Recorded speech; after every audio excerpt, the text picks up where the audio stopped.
All right, good morning, everybody. Welcome to the August Board of Adjustments and Appeals. My name is Larry Otterback. It's just a little bit after 9 o'clock, and we are now in session. I ask that your cell phones be turned off or on vibrate. If you need to use your cell phone, please excuse yourself from the courtroom. Just make sure it's off when you come back in. Board members, same applies to you. Make sure your mics are on, and we'll go ahead and get started. We have several cases today. The order is going to be the same for all cases. Here in a minute, I'm going to introduce the staff. We're going to swear them in. From that point, there will be the secretary is going to read the case, each case. Staff's going to give a staff report. There'll be a round of questioning by board members to staff. When we're done with that, staff's going to take a seat, and I will call you, the applicant, forward. You're going to come forward to the podium, raise your right hand, be sworn in, state your name and address, and justify your project. You'll have 20 minutes to do so. Once you're done, there'll be a round of questioning by the board members to you, the applicant. Once we're done with that, you may take a seat. I'm going to call forward anybody that wishes to speak in favor of the application, and then those opposed to the application. Collectively, you'll have 10 minutes to do so. So everybody that wishes to speak in favor of the application, collectively will have 10 minutes, and then same thing for opposition. Same thing, those in favor of the application come forward, those opposed come forward. Raise your right hand, state your name and address, be sworn in, and tell us why you're in favor, tell us why you're opposed. There'll be a round of questioning by board members to those folks that are in favor and those who are opposed. Once we're done, you may take a seat. I'll call the applicant back forward, and you can have a 5-minute time for rebuttal of any of the opposition. Following that will be final statements. The applicant will have the first time for final statements. There's 5 minutes for that.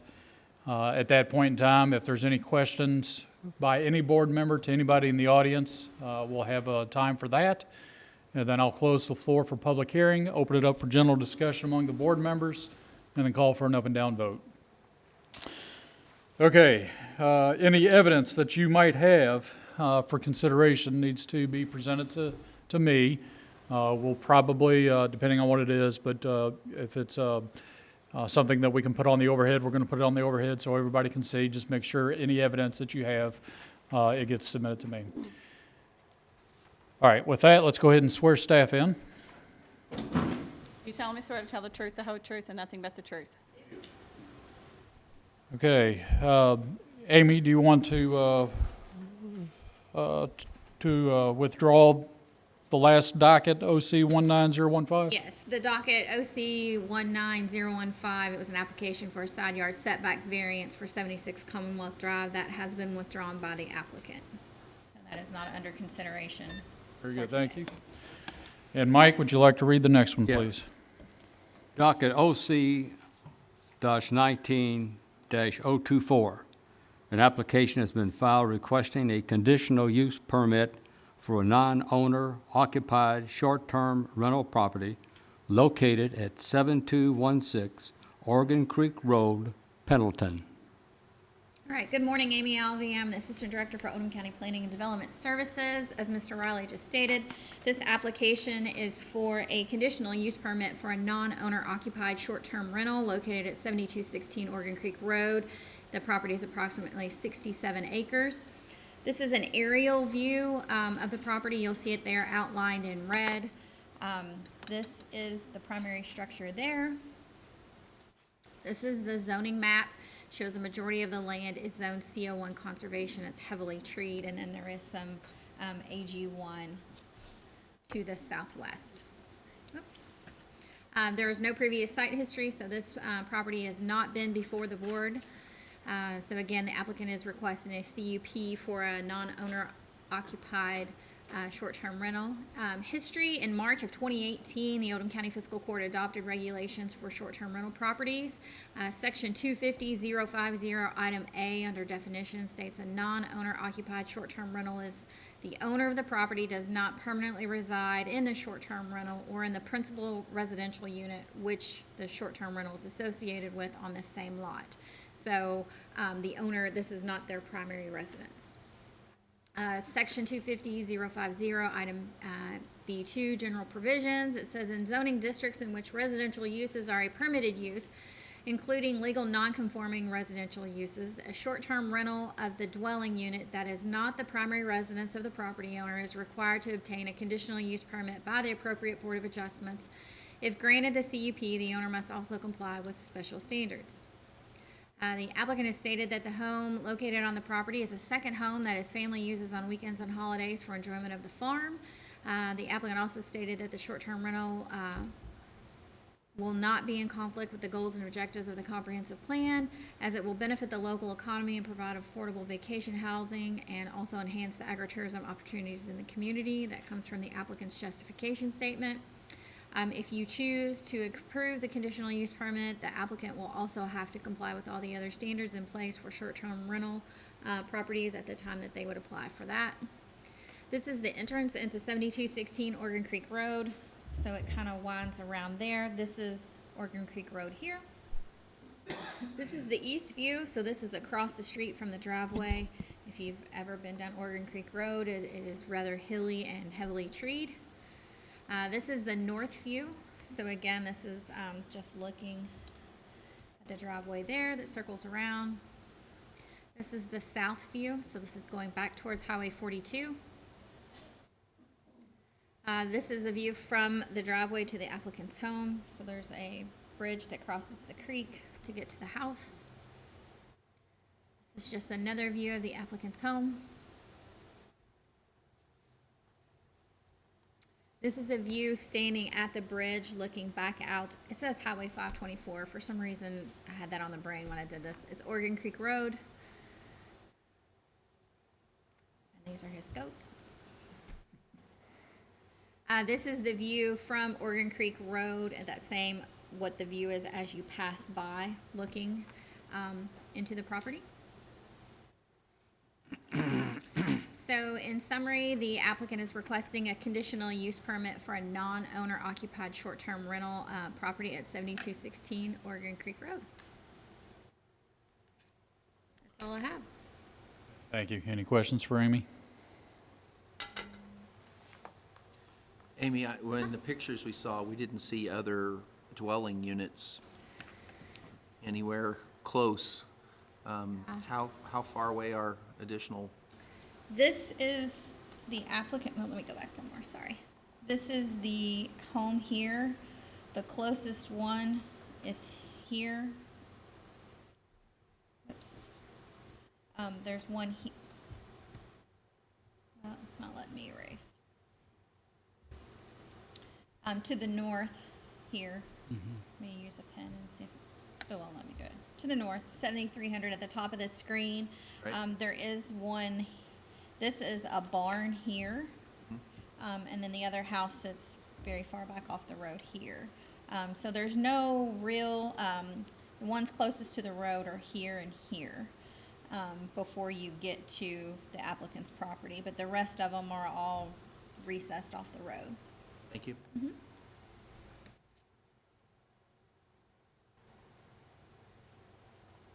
Okay. Anything else for Amy? Thank you, Amy. Okay, if we can have the applicant come forward. Morning. Morning. Do you solemnly swear to tell the truth, the whole truth, and nothing but the truth? I do. And Name and address. Ken McFarland, 7216 Oregon Creek Road, Pendleton, Kentucky. all right, if you want to justify the project. Oh, well, our family built the house there after we bought the property several years ago and lived there, moved from Buckner area to the farm and have lived there for several years, and then recently, about a year or so ago, decided to not live there as our permanent residence because we have, well, one's in college. We have 5 children at home with lots of activities, sports and things like that in Louisville area. So driving back and forth, we just thought it might be easier for another location. So we maintain the farm I have chickens and goats there, and my goats are famous now, I guess. You saw the picture of them. So we use it as like a second home. Friends and family come there for Christmas, Thanksgiving, things like that. So the reason for doing a short-term rental would be to help generate some funds to cover costs of ownership of the property. I'm there regularly to mow and take care of the animals and things like that. But that's my reason. All right. Questions for Ken?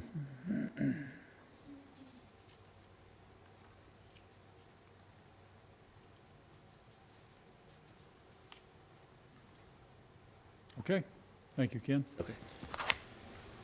Okay, is there anybody here wishing to speak in favor of the application? Opposed?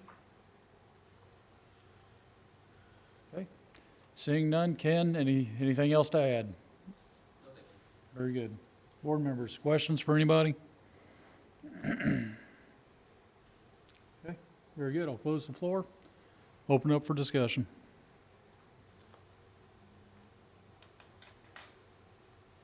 Based on the regulations of everything was set up to do this and the reason come before us, and I don't see any reason that this wouldn't be eligible to be, for what they're applying for. Okay? All right, anything else? I concur with Rob. As I do. Okay. All right, we'll go ahead and take a vote. Need a motion? I'd like to make a motion. Motion to approve docket OC 19024 for a conditional use permit for a non-owner occupied short-term rental property because the proposed use is essential, desirable to the community, and not in conflict with the elements, objectives, or policies of the Oldham County Comprehensive Plan. In addition, the following factors were also considered. It will support agritourism in Oldham County. It will not alter the essential character of the surrounding area. It will not be a hazard or a nuisance to the public. Conditions of approval. The applicant shall apply for and be issued a short-term rental property permit before renting the property. Number 2, the conditional use permit shall only apply to the application considered at the August 15th, 2019 Oldham County Board of Adjustments public hearing. All right, very good. Do I have a second? A second. Okay, any discussion? All in favor signify by saying aye. Aye. Those opposed? It's been approved. Mike, you want to read the next one, please? Docket OC 19-025, an application has been filed requesting a road frontage variance for a proposed tract located at 3301/3351 Smith Lane, LaGrange. All right, good morning again, Amy Alvey. As Mr. Riley stated, this is a request for a road frontage variance for reconfiguration of 2 tracts. The property is zoned AG1 agricultural and CO1 conservation and is at approximately 4.98 acres. This is an aerial view of the property, outlined in red. These are the 2 tracts that are being reconfigured. This is the zoning that shows that the property is zoned AG1 and CO1. There's no previous site history. The applicant is requesting a road frontage variance to create a 3.910 acre tract of land with 70 feet of road frontage. The required road frontage for the property zoned AG1 or CO1 2.5 acres or larger is 300 feet. Therefore, the applicant is requesting a road frontage variance of 230 feet. The applicant owns 2 lots. They're 2.49 acres each and is requesting to reconfigure them into one 1.070 acre tract, and then the residual tract will be 3.9 acres with a shared driveway that has already been permitted and constructed. So this, in June of 2018, there was a minor plat that was approved, and it basically consolidated this little area over with tract 4 and then created that division line between those 2. Tracts 1 and 2 were created by that new division line. This is the proposed layout of that, of those two tracks. So originally, the line was split down the middle. So they're looking to create tract B here, which is 1.07 acres. And then tract A, again, is the 3.9 acres, which requires the road frontage variance. The applicant purchased the land with the intentions to build a home on the tract and their daughter to build a home on the other tract, but due to topography, it limits where a home could be reasonably placed on the lot.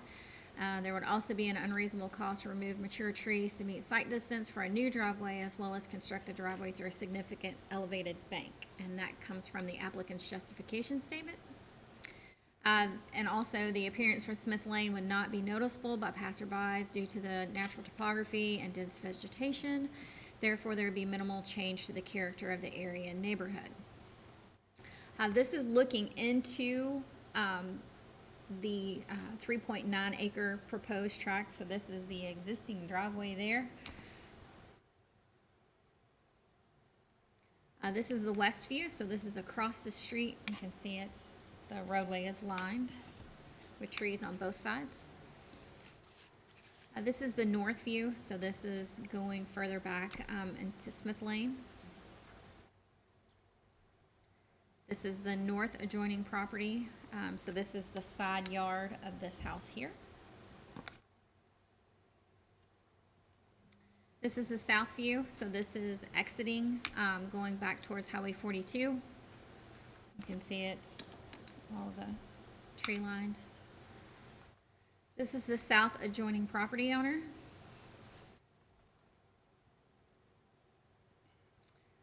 So again, this is the area that would have to be cleared and go through that ravine that is through there to construct the driveway for the other track.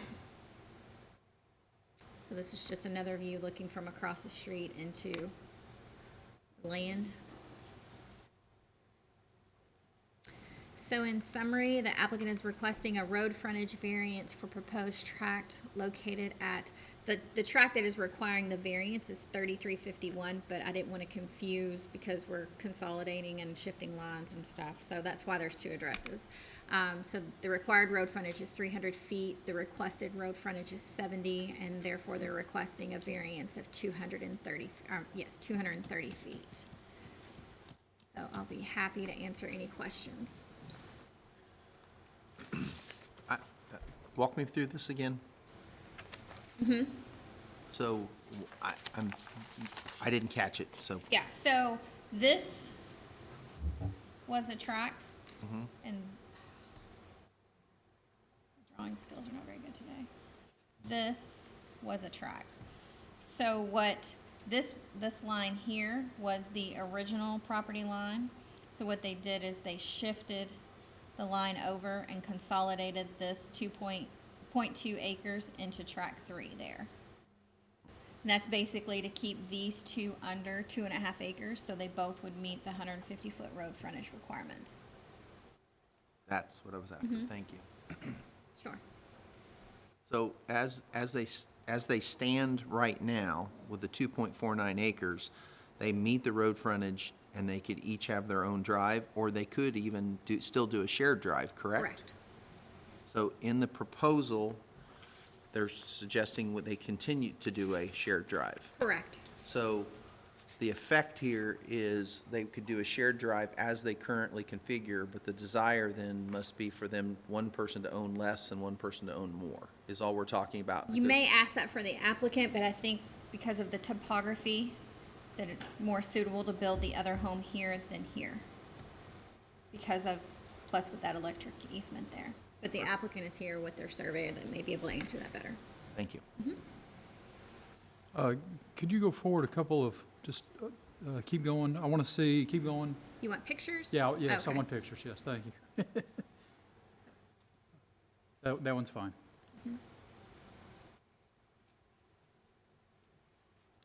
Okay, all right, very good, thank you. Okay, any other questions for Amy?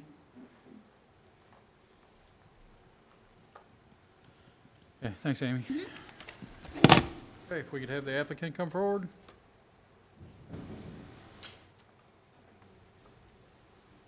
Morning. Do you solemnly swear to tell the truth, the whole truth, and nothing but the truth? Yes. State your name and address. Priscilla Nutt, 2005 Wildfire Court, LaGrange, Kentucky. Bob Vincent Engineering Land Surveying. I'm a land surveyor, 306 West Jefferson, LaGrange.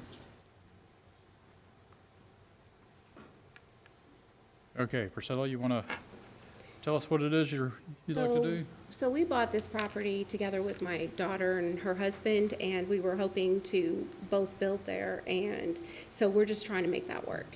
And with the electrical easements that are on the property right now, and with the topography of it, that's why we're requesting this change.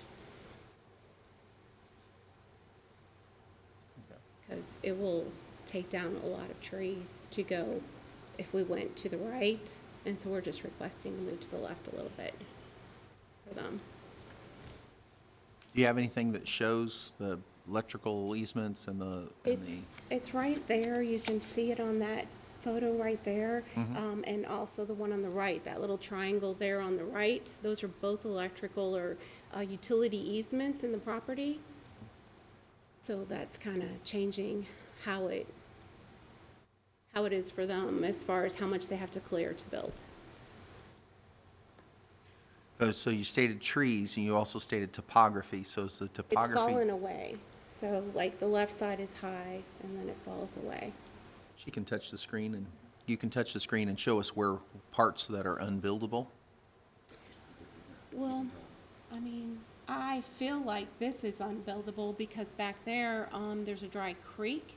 So there's like a lot of rock, and it goes, like it's going down to that corner right there. And so, and then these electrical easements right here, they're like moving things over, and there's more trees missing here, and there's more trees here, and we just like the trees. That's why we purchased the lot.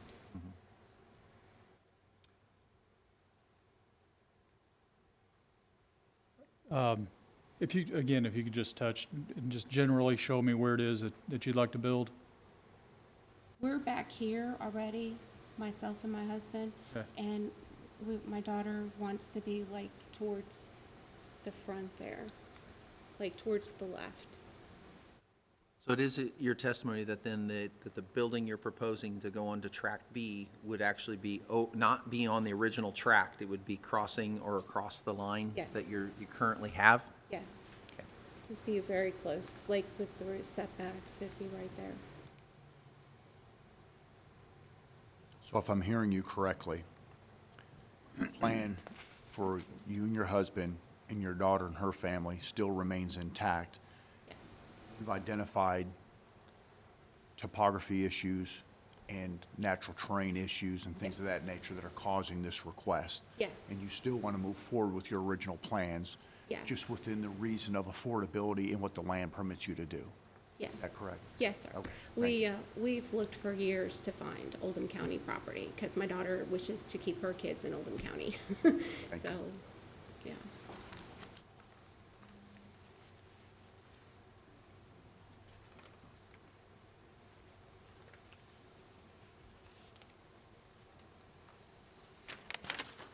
A lot more clearing that takes place than you realize. Well, I can't hear you very well. There's a lot more clearing that takes place than you realize when you're building. How much road frontage is on track B? Combined road frontage? At the bottom. 271? Yeah, it's listed right there, 271.96.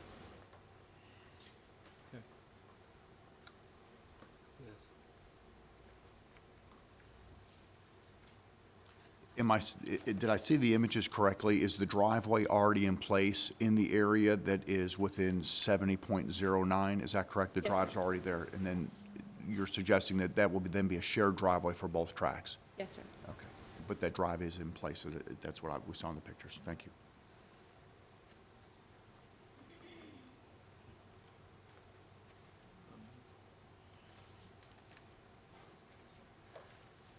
So I think this question is more for staff, but then because they're doing a shared drive, is there a requirement for them to have an agreement about having a shared drive? When they submit the actual minor plat to create this, the driveway will be put in a shared access easement that shows it, you know, up to here to allow them to use that as a share. That's part of the minor plat review process. That's part of the process, so we don't need to make it a Correct. separate condition. Thank you. Correct.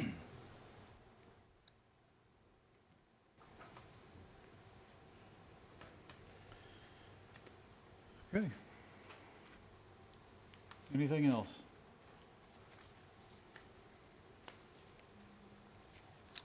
Thanks, Priscilla. Okay, is there anybody here wishing to speak in favor of the application? Opposed?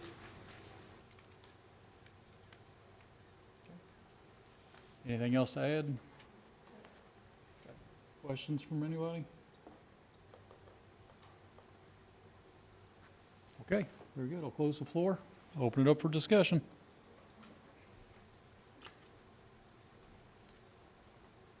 I think given the applicant's testimony and based on the topography conditions that they're experiencing, their idea is they've invested money into this as they're finding out the challenges that lay ahead, and their request seems to be perfectly valid to me. I would be inclined to approve it as submitted.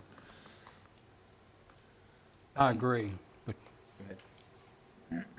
I think what we also heard is that it's a shared drive coming out of two properties, no matter where the line is, and so the line is what creates this, and so that based on what he just said as well with the testimony, I don't have any issue with this whatsoever.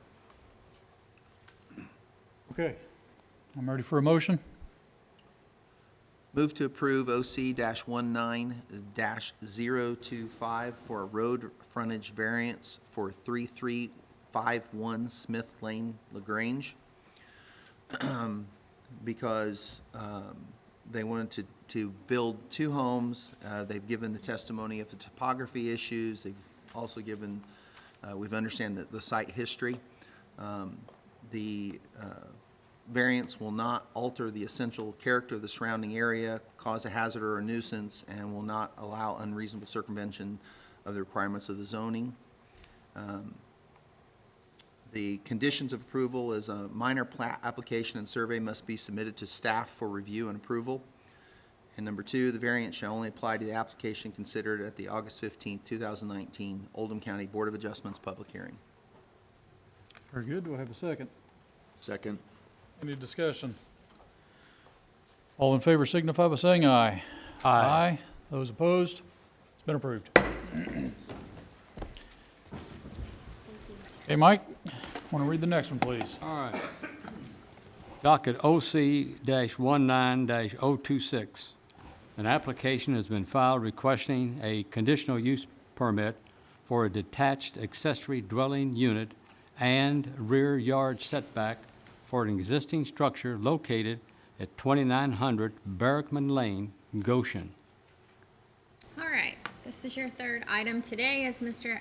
Riley just stated, this is a request for a conditional use permit for an accessory dwelling unit and a rear yard setback on an existing structure. The property is zoned AG1 agricultural and is approximately 15 acres. This is an aerial view of the property here. This is the primary structure located here, and the accessory structure is in the far rear corner. This is a zoning map, just shows the entire property is zoned AG1 agricultural. This is a zoomed in picture of the accessory structure that is located on the property that they wish to convert into an accessory dwelling unit. Site history: on July 12th of 2012, an appeal of an administrative decision was heard before the Oldham County Board of Adjustments regarding the interpretation of the required setback of an existing structure. That appeal was dismissed because the item being appealed was beyond the 30-day appeal period. Therefore, it is deemed time barred. So that did not go any further through this body here. The applicant is requesting a conditional use permit to allow an existing structure, again, to be used as a detached accessory dwelling unit, basically as a guest house for family to stay in while they are visiting. The structure was constructed as a barn that included electric, plumbing, and living space without proper approvals and was subject to administrative and judicial proceedings, which prohibited the use of the barn as a dwelling. The applicant signed a restriction stating that the structure would not be used as living space or commercial space unless a conditional use permit was granted by the Oldham County Board of Adjustments. So this is the restrictive covenant that was filed and recorded in the county clerk's office by the property owners, and highlighted there is the part that says shall not be used for residential or commercial occupancy without a conditional use permit issued by the Oldham County Board of Adjustments.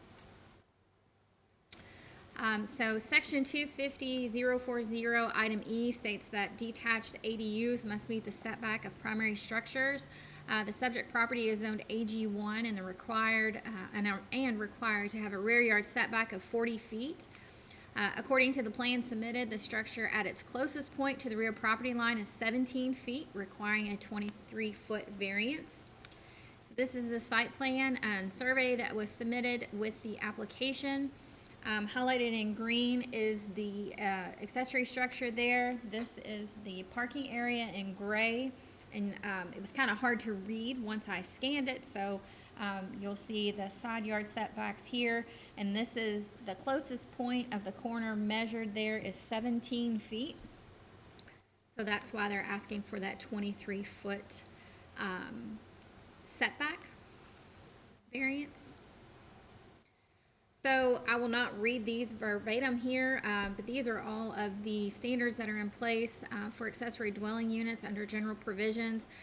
But basically, you're required to have twice the density if you are on septic. So the applicant has 15 acres. They're only required to have 2. They shall not have separate utilities. However, this is already a constructed building, so the utilities have already been separated. And shall not violate any deed restrictions or covenants, conditions, or restrictions associated with the property. That's they filed their own restrictive covenant on the property, saying it would not be used for this unless they come back for a CUP. So that's why they're here before you today.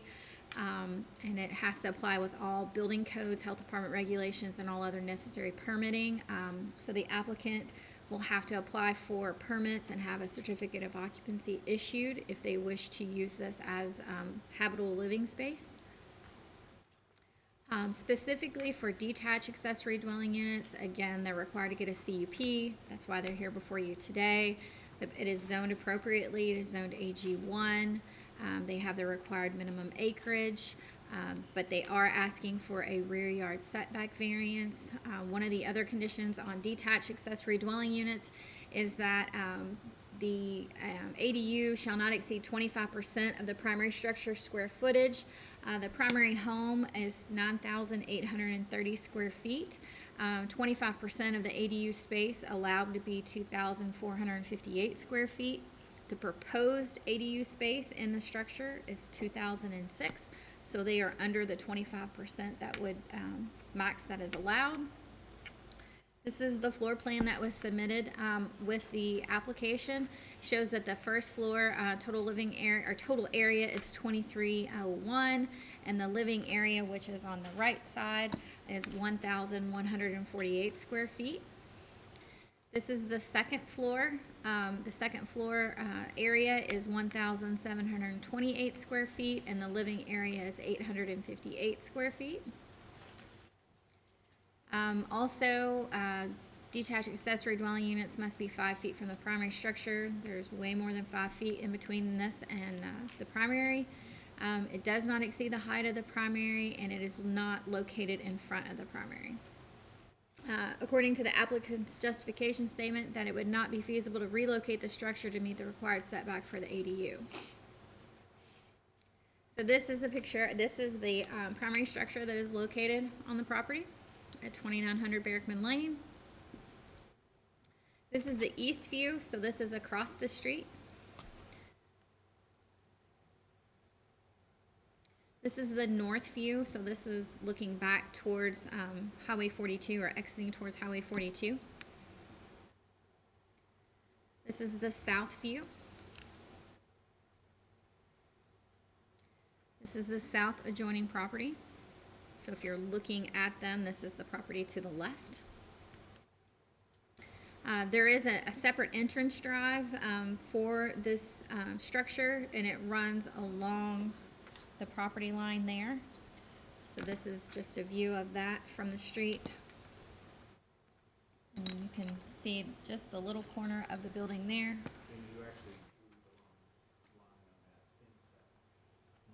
It's right here. Oh, sorry, there. Follow the arrow, sorry. So this is a picture of the accessory structure that has been built on the property. This is the south side. So this is the left side of it, closest to the adjoining property owner. This is a view from the corner of the building looking into the south adjoining property owner. This is the picture of the rear of the property. So this was the gray area shown on the plan. That is the parking area. So this is the rear property line through here. This is the area of encroachment. So this is just kind of a zoomed in area picture of the area that is encroaching, that should be 40 feet to be an accessory dwelling unit.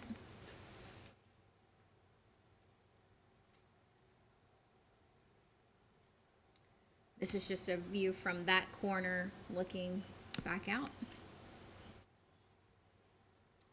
This is the east side of the accessory dwelling unit. So again, this is the area here that they're asking the variance for. This is the view looking from the accessory structure back out to Berkman Lane. So this is the back of the primary structure here.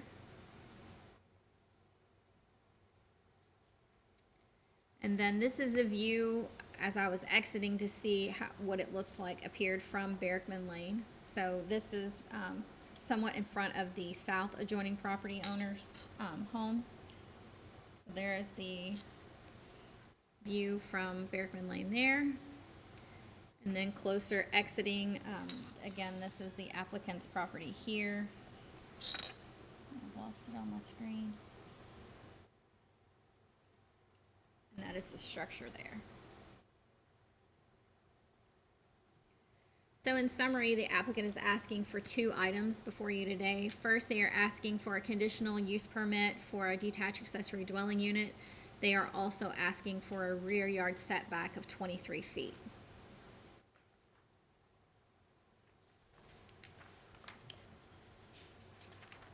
You Yes, go sir. back one slide? All right, you're standing on Berkman Lane right now? Yes, And can you point to the ADU? right here. Okay. And then go back one more slide.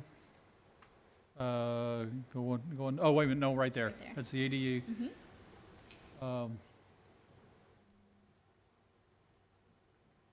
Because coming up the actual entrance drive, Yeah, it's that's, blocked by, There you go. you can't, it's right there. There's a Gotcha. large okay. tree, bush, something there that you can't really see it from there. So that's why I was trying to get another angle. All right, but that's the same shot, just a different angle of what we just looked at from, okay. Yep. I have a question. If you go back to your calculation of the 25%, I don't believe that's in our packet. Can you go to It's in that your slide? staff report portion of it. Should be. Can you go to that slide, please? Can I copy it down then? So in the correctly? primary home, when you calculate square footage, does that include all the different levels? Correct. It's not the footprint, it's the Right. square footage. It's the square footage. And then when we look at the dwelling unit there, can you go to the slide where you should, yes, that. If you, the part in the center that's hard to read, that, That's the total area of the first floor. right. So the total area of the first floor is 2,300, and then there's a duplicate second level. So the total of the building is like 4,600, correct? Well, according to the paper, what was submitted, the second floor is 1728. Okay, so 1728 plus That's 23, 2301. which would be over 4,000 square foot that we're talking about in the building. But you look at what is being used for the living space. So if someone had a garage and they were only gonna have the ADU in the upper level, you only count the upper level that's being used for the ADU space. So they're saying that they are not going to use the left side of the building for living space. They're only using the right side on 2 floors.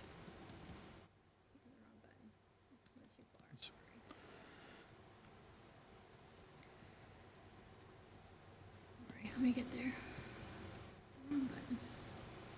Rob, I plan on asking the applicant, or you can, to justify exactly that. Yes. I was trying to get the numbers through and make sure that we Sure. were all, what we were talking about, so we were all on the same page. So Amy, this being a barn, it met the setback requirement, but then when it becomes an ADU, that's when it becomes an issue? Do you want me to explain, or do you want to? Well, what happened is that when it was issued a building permit, it was issued a building permit as a barn. And it was later determined it was not being used for agricultural purposes. It was really an accessory structure. So an accessory structure only has a setback of 5 feet. When it was issued as a barn, it should have had a setback of 40 feet. Because agricultural structures have to meet the setbacks of the zoning district. So if it was technically a barn, it should have been set back 40 feet. But from day one, it was an accessory structure? That's what the interpretation of the administration at the time, which was not us, interpreted and issued the permit. And an accessory structure only needed 5 feet. if I'm 5 being- feet. Okay, Correct. I'm just Correct. trying to process It was this. issued Okay. as an accessory structure, Okay. even though the application said barn, right?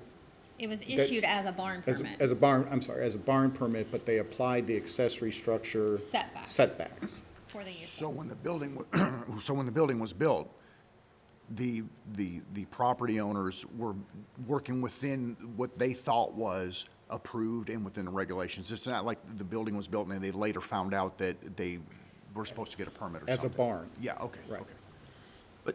But there was litigation on this structure that required, because that's part of what was in this, in our packet of what they agreed to, that they had to get a CUP if they Correct. wanted to do something like this. And but the point of the litigation was that it was, what was the problem? After issuing a permit for a barn, it was built out in this condition.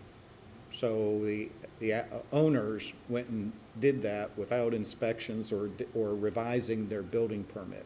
Okay. So all that litigation was related to the use of the building after all of that.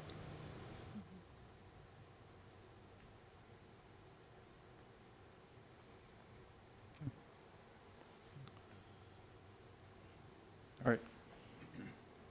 Thanks, guys. Any other questions for Amy? All right, if we can have the applicant come forward.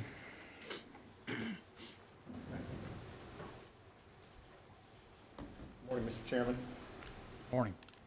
Barry Baxter, I represent the applicant Gay Robertson and her husband Tom, who are present, and I was asked that they be sworn at this point, just so that when we get to a point you ask questions for them, they're already taken care of. Do you solemnly swear to tell the truth, the whole truth, and nothing but the truth? Thank you. Barry Baxter, 117 West Main Street. I am counsel for the applicant. So I wasn't involved when this litigation went on. Yeah. Larry? Sorry. I was not involved when this litigation went on, so I'm kind of catching up as well. But I want to be clear that there was a code enforcement action. There was, as part of that, a lawsuit that followed by a neighbor against my clients, I think, Jim, is that correct? Well, you want me on the, you're Well, asking me questions and I'm not sure. well, I'm asking him questions as part of Your my time. case. It's your time. So if I could get you to come up here, because you were, and again, just timing-wise, My recollection, and I'm trying to put all this together, Judge Vogel got elected in 2011. He took office in 2000. 2011, and you came back as the administrator shortly thereafter. On January 2nd of 2011. Prior to that, Ms. Allen was the administrator. Correct. This application for the barn permit and the accessory structure interpretation was on her administration. Correct. Then it came to your attention, as I recall, that there had, and maybe not yours, but code enforcement at least, and that the building had been built out on the interior. That was under Ms. Allen's. Ms. Allen's, okay. administration. And that stretched into yours. Correct. Because one of the things that happened was, there is a statement in Amy's indication that there was an appeal to this body over the setback, and that was deemed to have not been timely filed. Correct. And that actually that is part of the litigation that went to circuit court, is it not? Correct. Okay. And do you recall, and you may not recall, the restriction that was placed of record? Was that restriction placed of record in order to resolve a pending lawsuit, or do you have a recollection of the reason for that? My recollection that it was part of that resolution of the pending lawsuit. Okay, and then the rest of it, what you allegedly did or did not do, did that get fully litigated, or do you recall? I don't recall, but I know that once that was signed, the case was resolved. Okay. We had no further action. Let me just put it that way. I Okay. don't know what happened. And in looking at your file, I know that there was letters addressed by a neighbor at the time, Ms. Carlson, to the chairman asking him to take certain actions, and that's all part of the case file as well. Correct, and that's in the staff report. That was the action in front of the Board of Adjustments, that there was an appeal of that decision that was time barred because it should have been appealed during either the construction or occupancy of the barn. Okay, and then that we've got this restriction that says that they will not use this for commercial or residential purposes unless they come before this body, and that was in 2012 to get a CUP. Correct. And in the meantime, the county has amended the zoning ordinance to allow for accessory dwelling units in certain zones, under certain situations. It's actually an allowable use. Well, it created the standards by which we could then accept applications for either a CUP application or one that was inside or attached to a dwelling unit. And this requires a CUP because it's detached. That's correct. If it was attached or inside, then I guess they just come to you and it's an administrative decision whether or not they've complied with the rules. That's correct. Okay, that's what I needed. I want to trying to get everybody up to speed. So there's some history here that certainly you can ask my clients about. I was not involved, but I'm trying to get us to the point where we understand how we got here. So before I forget, I want to address Member Houchin's concern about this. So the left side of this picture is basically storage area on the first and second floor, and these are not, there is no doorways that connect internally that would allow someone to go from the right side to the left side. In order to go from the right side to the left side, you have to go outside, okay? The interpretation about the amount of living space was an administrative interpretation, and we had this conversation when I filed the application and discussed what goes into that calculation, and so that's why we included and provided with our application these drawings, and that's why Amy did the calculation she did. And I don't want to speak for her, but I would assume if her calculation came back and said we were over the 25%, that she would have said, you have a problem, you need to address that in some way, either by asking the board to do something about that, or you need to withdraw your application, neither of which were things that were expressed to us. There is one other administrative thing that I wanted to point out.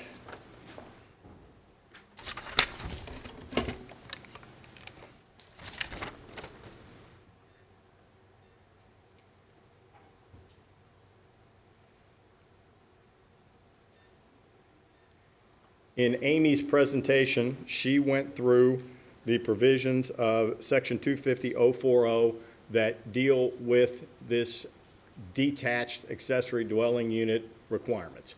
So there is a definition section that obviously everyone knows what it is, but an accessory dwelling unit that is separate from the primary dwelling unit is a detached accessory dwelling unit. And she went through the general provisions which are contained in subsection B. She went through the provisions that apply specifically to a detached accessory dwelling unit, which is an E, and told you about which ones we are in compliance with and which ones we've got an issue with. And obviously one of them has to do with the setback from the rear of the property. I just wanted you all to recall and be aware that Section F provides that upon application, the Board of Adjustments may grant a variance from these regulations. So the variance request is obviously part of this, and we've got a situation here where we've got a building that is in place, and in order to be able to use as an ADU, we can't comply with the setbacks. We can't pick the building up. It's not something easily moved. So that's why we're making the variance request, and the variance request is something that is allowable under the regulation. So it, just because we're asking for a variance does not mean that, that you are prohibited. If you read E, it would seem that we have a problem that can't be fixed, but I'm pointing out that F does allow for that problem to be addressed by this body. So it was specifically written in the regulations. Amy, can you go back to your presentation?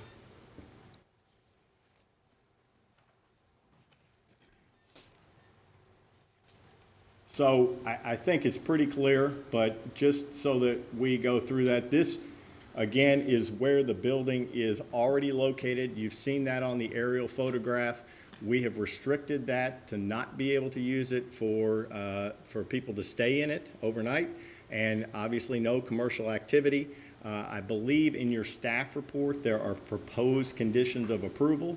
I reviewed those conditions of approval. We don't have any objection to the ones that Amy had put in the staff report. We don't have any problem with those. I think they prohibit use as a rental property. We have no intention of using that as a rental property, and no commercial activity, and obviously we have no issue with that. My clients have indicated that basically, while it is a very large home that they have, it is a 3-bedroom home. They have a number of children. I believe there are 5 total, 4 of which live out of state, who come to visit from time to time. They would like to be able to use this on an occasional basis to allow family to stay in it. They have no intention of having somebody renting the property, using it as a full-time apartment, anything like that. It's just to be able to use for family member and possibly friends who come in from out of town to stay. I have photographs that depict, and again, recognize that they built this out. They understand they built this out. They got in trouble for it. They had to deal with that. I've got photographs of the interior that are available if you all want to see them. It is completely finished. I mean, it's not anything that is open and not done on the right side. There's no question that it is fully constructed. There's a kitchen, there's plumbing, there's electrical. All of those things obviously present a problem, because one of the conditions of approval is that in order for them to be able to utilize this and to have the conditional use permit if approved, it is required that they get the necessary inspections. So they're going to have to figure out how to get that done and get the building inspector, the plumbing inspector, the electrical inspection done, all those things taken care of. They fully understand that they're going to have to comply with that as a condition of this. This was something that I've discussed with them. Amy and I had a long conversation about that with Jim one day, just so that everybody understood where we were. We discussed what the potential conditions were, and that was something that they were insistent upon, and we understand that that is something that's going to have to take place. As far as Section 240, green, I don't think means go in this particular case. There's some check marks, I think, are the things that Amy has indicated compliance with. And then again, you know, we have a situation where we have a fully constructed building, so we believe that the ADU is architecturally similar to their main residence, and obviously that's something that is a question for you all to decide. And then the utility services are already in place. So again, there's not something that we can tell you that's not, that we're going to do something different about that, because that's the way it is. I mean, it's already in. You know, there's fully functional electric and water in this structure. And the other things indicated there, we're applying for the CUP as required by the restrictions, and we'll have to get the necessary permits in the CO, and that obviously can be a condition of approval in this particular case. And the thing in red here is what I already talked about as it relates to requesting a rear yard setback variance. Everything else, the CUP, we're asking for it. We had to do that. We have to do that under the regulations anyway, and we have to do that to comport with that restriction that was placed in public record by my clients that is in favor of the county and was something that was, I guess, a negotiated part of the resolution of the litigation in this case. Check marks all along here with about the conformance. Obviously, I've indicated in our justification statement that one of the reasons we need to do this is we can't pick the building up and move it. So what we're asking to do is to be able to use an existing building. I mean, I'm more than happy to, Amy, if you don't mind, I'll put some of these pictures up here. Where am I here? Okay. There we are. Maybe. Look at the screen, the down in there. I got it. Thank you.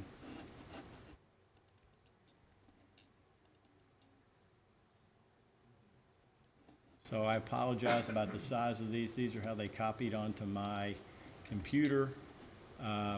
And I don't want to try to edit them for you, but these are just some interior photographs of the existing structure, showing how it's finished and kitchen, what have you. And we certainly acknowledge that all of this is in place and would be an issue as it relates to for inspection purposes. And that's not my problem or your problem. That's certainly my client's problem. But this is all on what we would call the right side of the building, not the left side of the building. The left side of the building is empty. It has storage in it, right? There's furniture and other stuff. Am I flipped? The first couple. Oh, it's just done like this. There's nothing in there. Not on that's the upstairs, nothing. Okay, all right. Well, come on up here, Tom. I apologize. I'm going to need you. If you're testifying, you got to testify. So That's the left side. That's the upstairs of the left okay. side Now of the wait a building. second. It's simply State your name and your address. Tom Robertson, 2900 Barrickman Lane. Okay. So, yeah, you need it. They're going to need you to speak up because you're getting captured on this microphone. Okay, and I can't move it. So go ahead and explain about these pictures. Then I apologize. Maybe I misspoke, and I certainly don't want to do that. So. All of these shots that you're seeing right now. Sorry. All of these shots that you're seeing now are on the side that's not going to be utilized for residents, or not residents, but guest house area. It's an area that we utilize at this point ourselves on that side of the house. But there's no sleeping quarters in it. There's no shower involved. So it's not set up for that. That's all on that side. Okay, I apologize. Now, as you go through, keep going. That's still on that side. That's still on that side. Now, back up one. This is the stairway going upstairs to where there's a 2-bedroom apartment above that side of the building. Below that side of the building, there is a very large, believe it or not, dog wash. It's simply a kenneled area for our dogs that we prepared way back when. And this is the downstairs small area that accelerates the square footage for that upstairs apartment to that total amount that Amy designated to you guys. So this is considered part of the living space of the right side of the building. This is the downstairs area, if you want to roll up, and that's the stairway going up. That's the upstairs section. That's a small kitchenette area and a kitchen behind it. There's the kitchen. There's one of the 2 bedrooms. And this is on the right side. This is on the right side of the building as you're facing the building. This is a joint bathroom with a shower connection between the 2 bedrooms. Still the kitchen area. And that's looking from the shot above down into the living area. That's a dog kennel. As you can see, a cage behind it on the left side. There are 4 of those pins. That's all a tiled area, which is very large. Over in the right, back right side, that's a shower built in for a dog wash. So you got,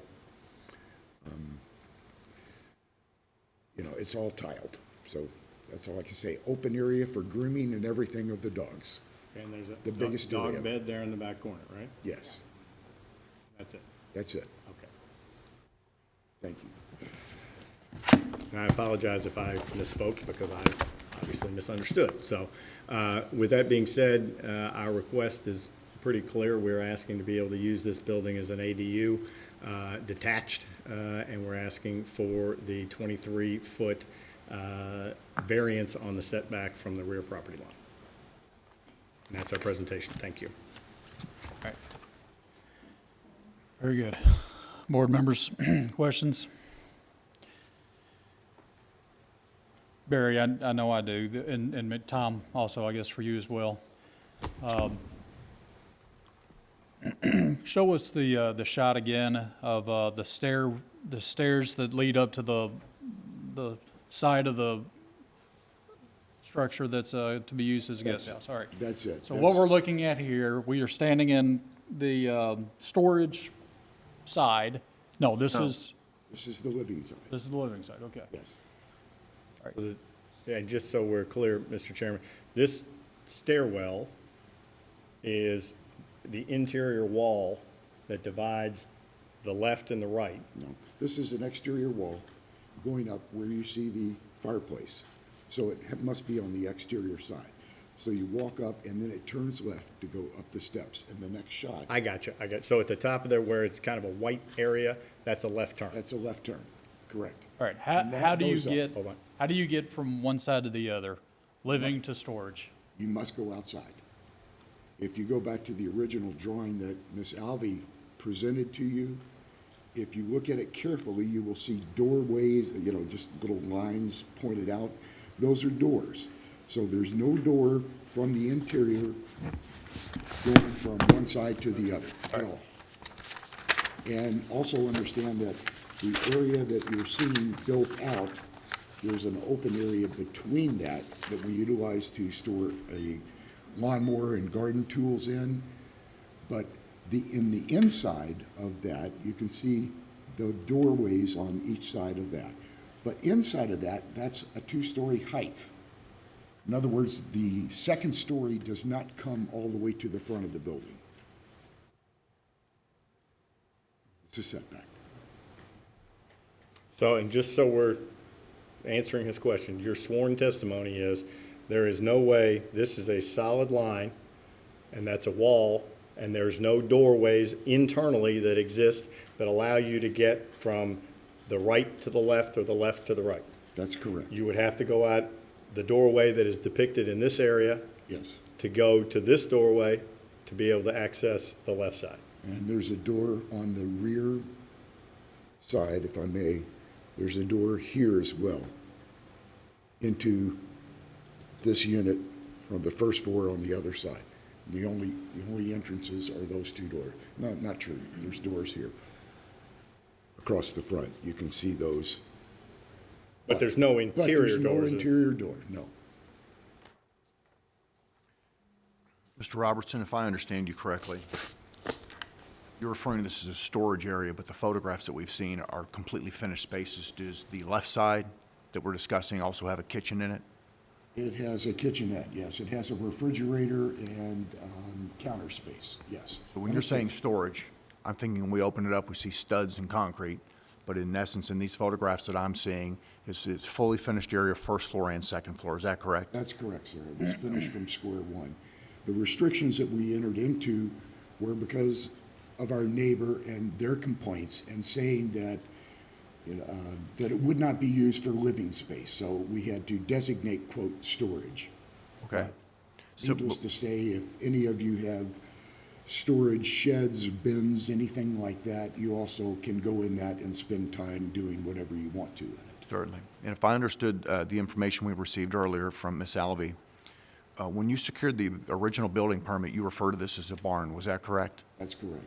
And at that point, was the space to be finished as we see it, or was it just supposed to be wide open area for tractors and hay? No, it was never intended to be a, quote, barn in the traditional sense of the word barn. However, we contracted with a barn builder whose name was Larry Smitha. And we were informed that that's what he built was a barn, and that's the way that we were supposed to, according to Mr. Smitha, apply for the building permit. We were just following, we're not builders. This is the first house we've ever built. And answer Member Funk's question, too. Sorry. Just, it's okay. So was it always intended that this space and the other space would be finished in this nature with Mr. Smitha? Was that the intent when you entered into the contract with him? Is that your question, Yes, sir. Thank you. I'm trying to think back. I can't remember because there was a period of time between construction start up and finish. And we changed our minds several times about exactly how the building was going to be used in the process. So quite honestly, I can't answer that. Let me I make an don't effort to remember. rephrase the question, if I may. When you secured your building permit to erect this structure, did you intend to put tractors, lawnmowers, and hay in the building? No. Okay, thank you.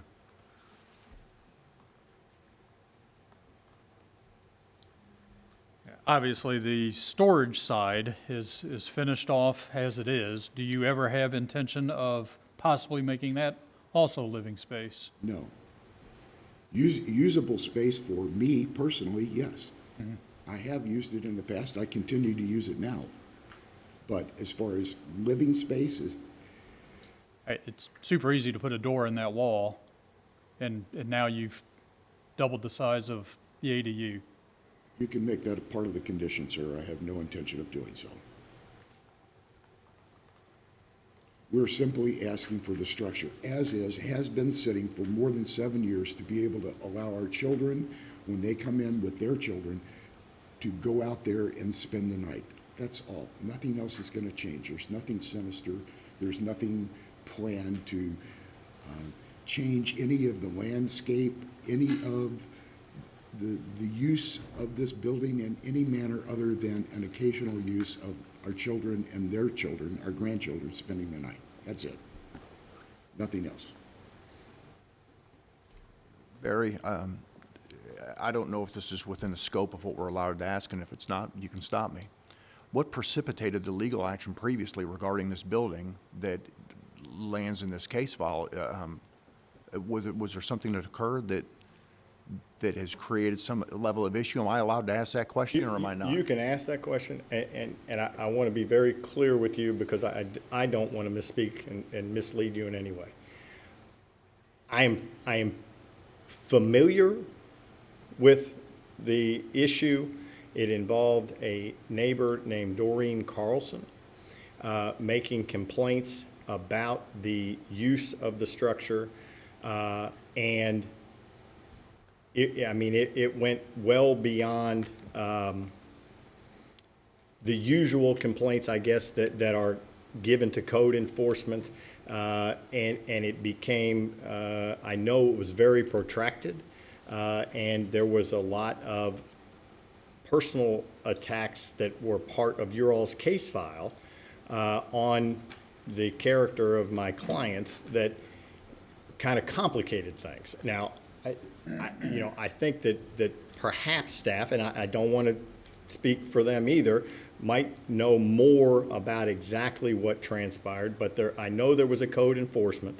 The code enforcement indicated that they could not use the building for a residential purposes, commercial purposes.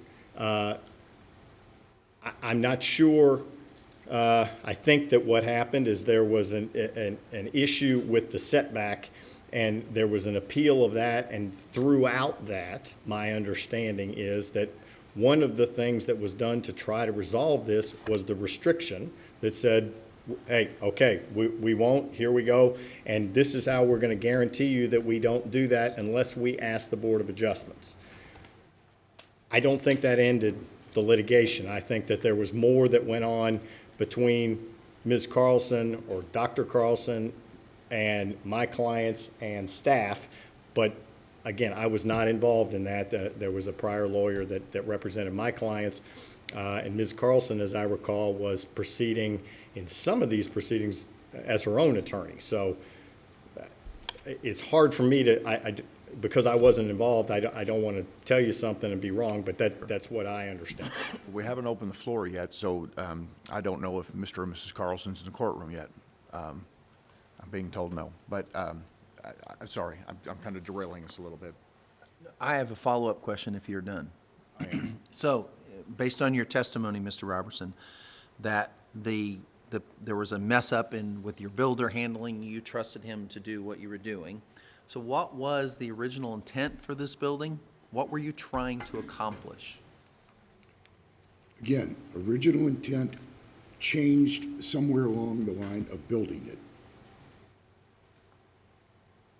I will tell you that if you go back in the records, it will reflect that we actually did use the building for a period of about 10 days as an office for my company. Okay. That's what started the whole setup with Mrs. Carlson. Let me So- stop you just a second, okay? Just trying to answer your question. He just answered it. Okay, because I asked his wife, and she might have a clearer recollection of the timeline, if that would help you. I don't know that let me, thank you, and we can do that if your client wants to do that. However, what he just told me was, forget intent when you initially started. What you started using it was as an office. So then it was stopped, the litigation stopped it. Immediately, sir, as soon as she objected, I moved out. We were there less than 10 days total. She told me, you're breaking the law. We did not know we were breaking the law. We thought we could use it in any way that we wanted to. As soon as she told me, I backed out.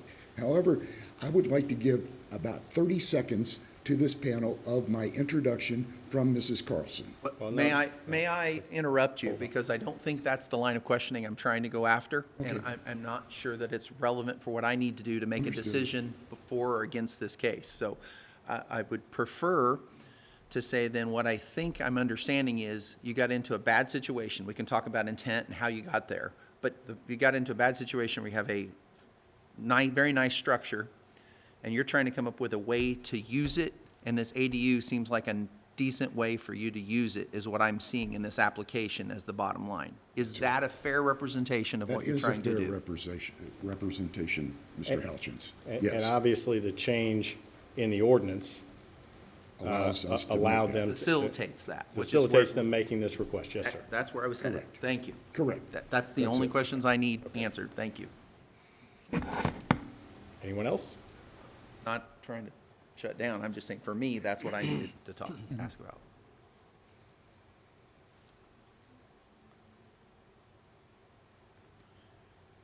Okay, Barry, thank you.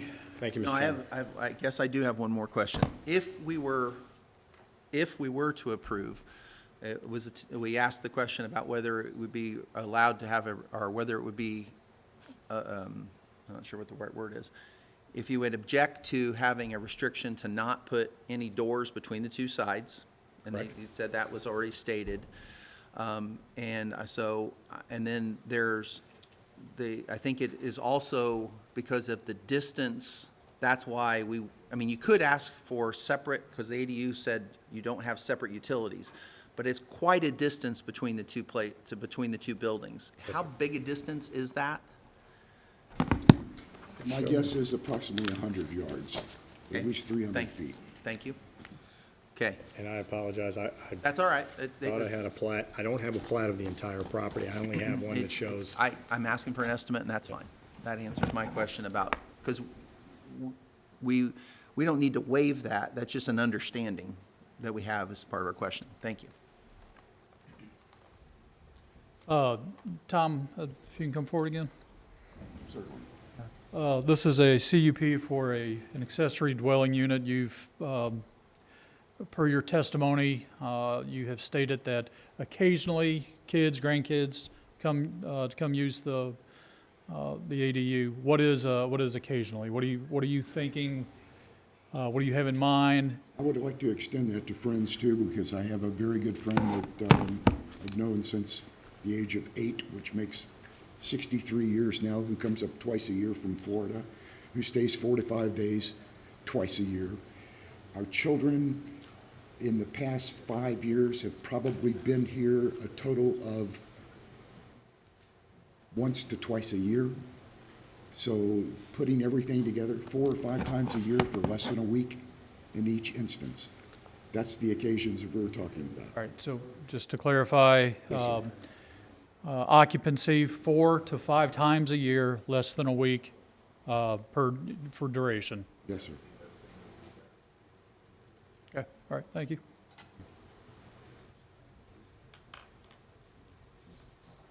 Anything else, gentlemen?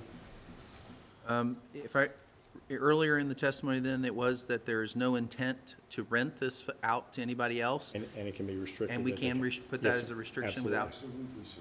Okay, thank you.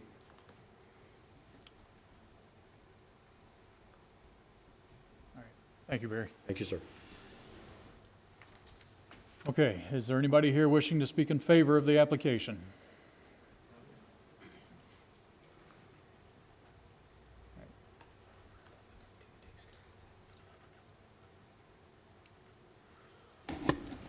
You're just setting it up? Yeah. Opposition? Is there anybody here? Yes, sir? Yes. Morning. Morning. My name is Chris Brooker. I'm an attorney from Louisville. I rep 500 West Jefferson Street, Louisville, Kentucky. I represent Dace Polk Brown. She is the owner of the farmland just 17 feet behind the building that is at issue. We oppose the Robertsons' applications, excuse me, for the conditional use permit and a variance of setback. And I have exhibits. I've gone the old-fashioned way. I've got paper copies if I can. I've got enough copies for everyone and for you, Miss Alvey, as well. Eric.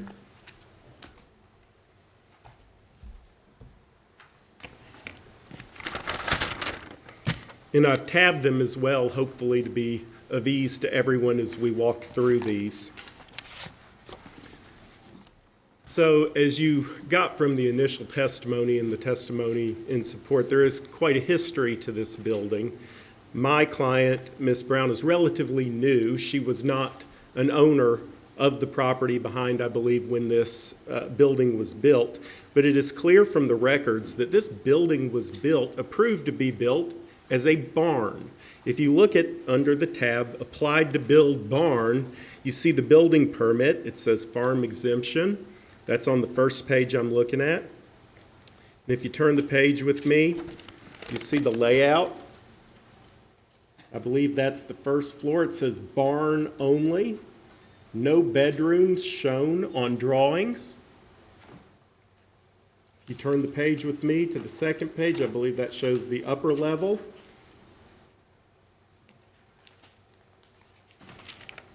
And then if you turn the page one more, you see the building permit application by Larry Smith, a barn builder. It says horse barns, pole barns, garages. Barn is checked. Thank you for that. And then it says farm exemption requested for this structure. Farm exemption, the answer is yes.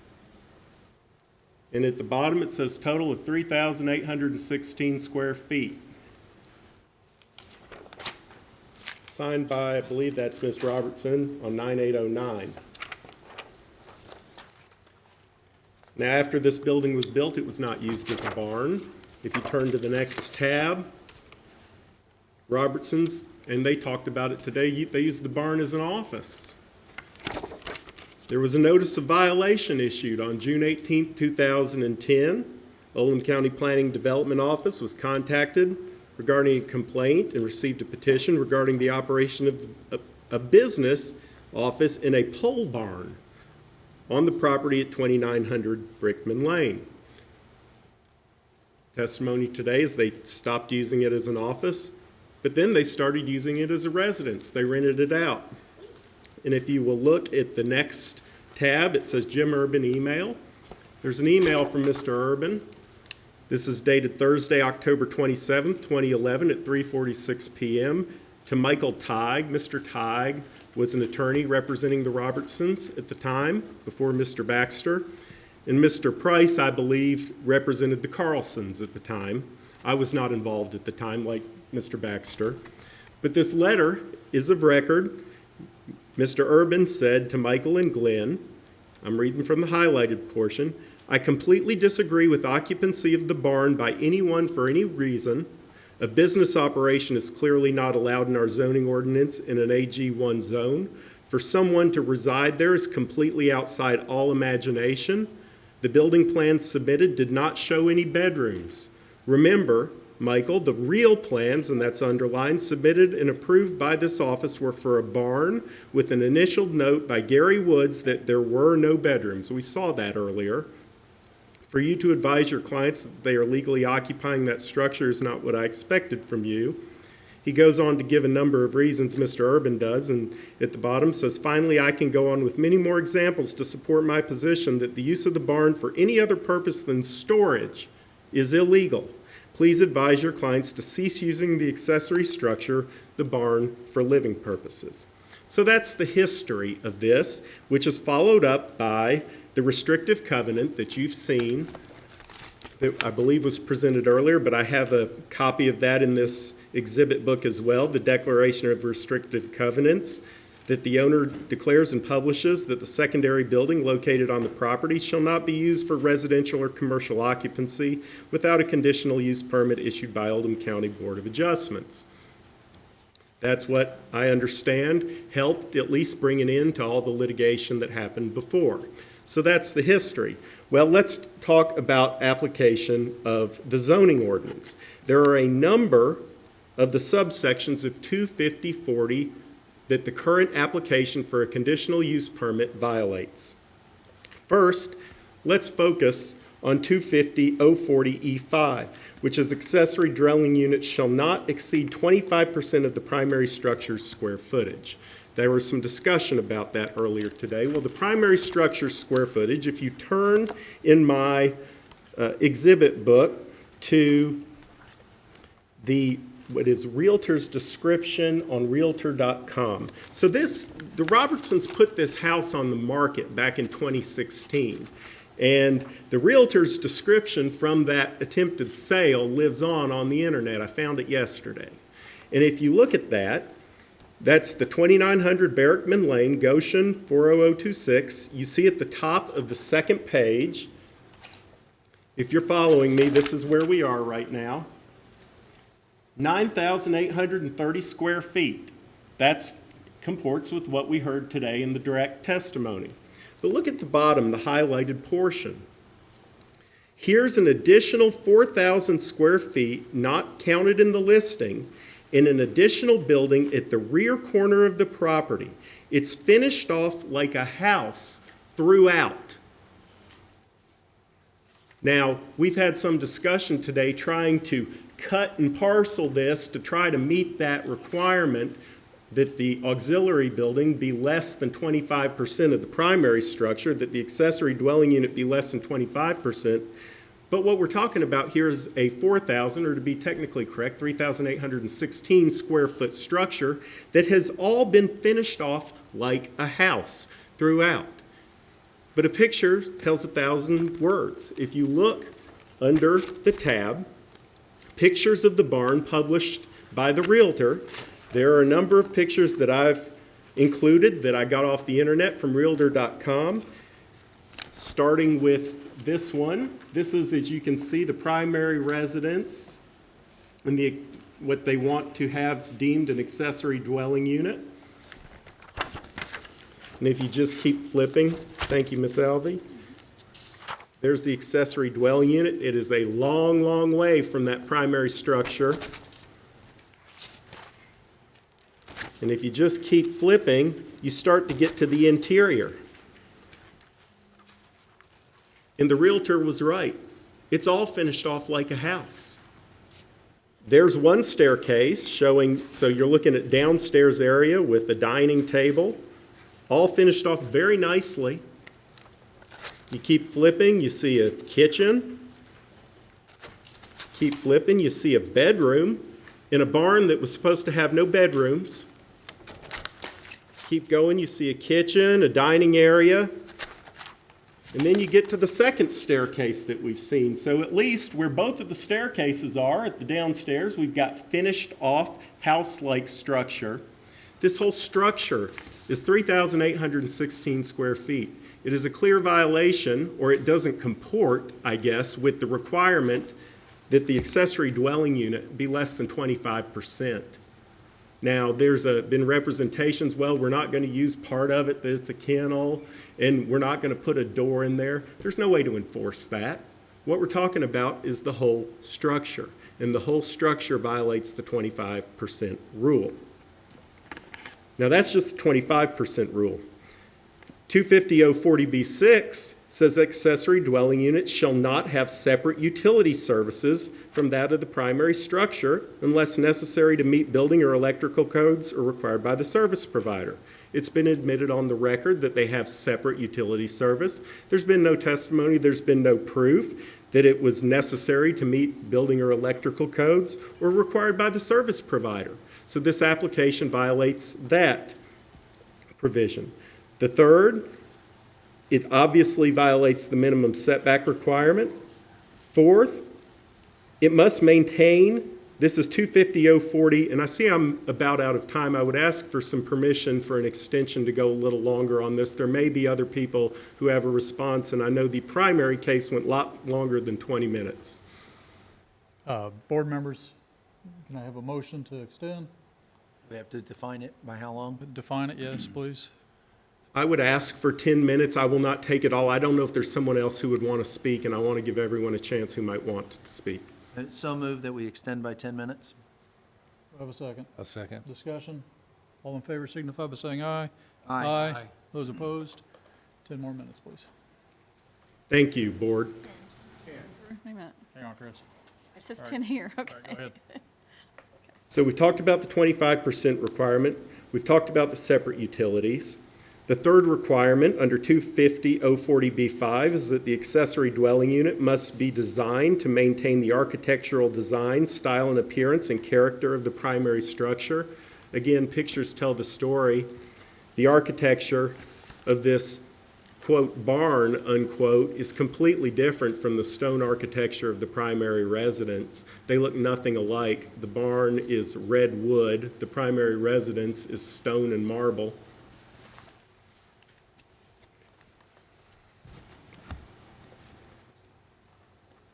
Obviously, the accessory dwelling unit that they're trying to get does not meet the minimum setback. We'll talk about the setbacks in just a minute.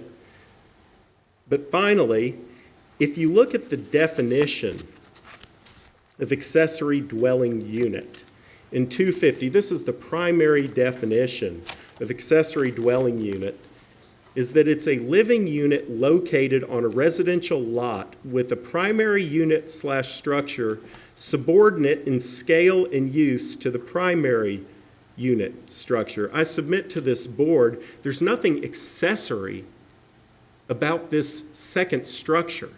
It has its own driveway off of Barrickman Lane. It is at least over a football field from the primary residence. It is not an accessory in any way. It is a standalone 4,000 square foot house on the back corner of the property. And what I would like this board to ask itself is, what if this building had not already been built? And the Robertsons were here asking for permission to build this building 17 feet from my client's land, to build a 4,000 square foot building with maybe trying to say some of it is a dog kennel, 17 feet from my client's land in violation of the admitted 40-foot setback. Would this board grant that application? And if the answer to that question is no, I believe that this board should deny the application that's before it today, because that is really what the standard is. Now, as far as a variance must comport with KRS 100-243. This board must first find, talking about the variance, the requirement just on the setback now. I've gone through the CUP requirements. On the setback, the board must find that the variance, if you grant it, it will not alter the essential character of the general vicinity. I submit to you that this will. It will allow a 9,000 square foot house and a 4,000 square foot house on the same lot. That is an alteration of the essential character of the general vicinity. And it would allowing this would consist of, it would be an unreasonable circumvention of the requirements of the zoning regulation, of the setback regulation. It is essentially a bait and switch. This building was built as a barn, and now it is being asked to be used as a dwelling unit 17 feet away from my client's property. It's not being used as a barn. It never has been. What we ask for is that the status quo be maintained, that the deed restriction remain in place, that this building can continue to be used as a barn or as storage, but it should not be permitted to be a dwelling unit. It should not be considered an accessory dwelling unit because it is not an accessory dwelling unit to this land. Thank you. Any questions?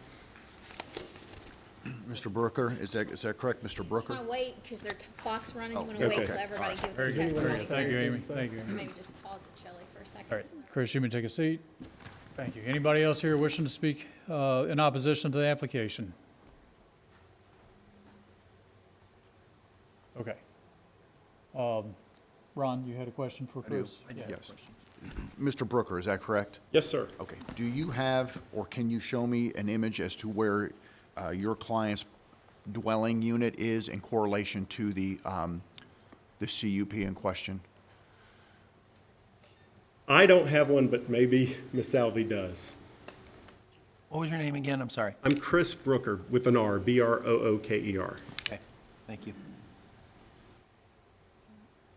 I don't have a zoomed out version, but this is their property line.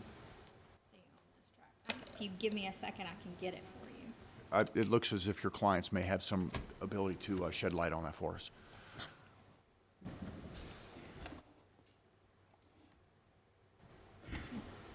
Do you solemnly swear to tell the truth, the whole truth, and nothing but the truth? I do. Your name and address, please. I'm Andrew LeMay. I'm the farm manager for Days Poke Brown. I live in Eminence, Kentucky, but I manage the farm on 2115 Liberty Lane, Goshen, Kentucky. If you'll pull that picture back up, Give me I can. just a second.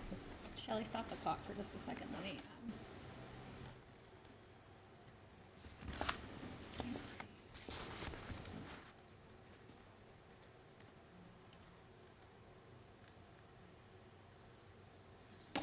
Can't tell, obviously.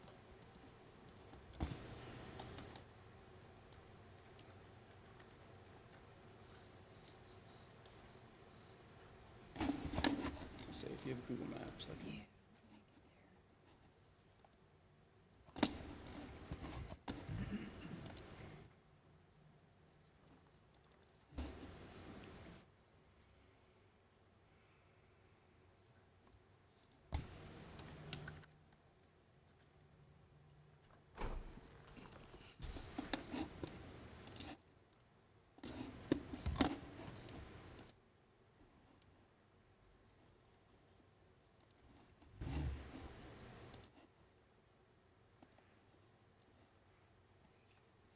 Okay. Can I use the mouse or do I have to touch? You can. Okay. All right, so our property starts right here at this corner and actually goes all the way to their fence line. and down here to the creek. It is in an easement between us and another property owner, but this is the home of Miss Brown.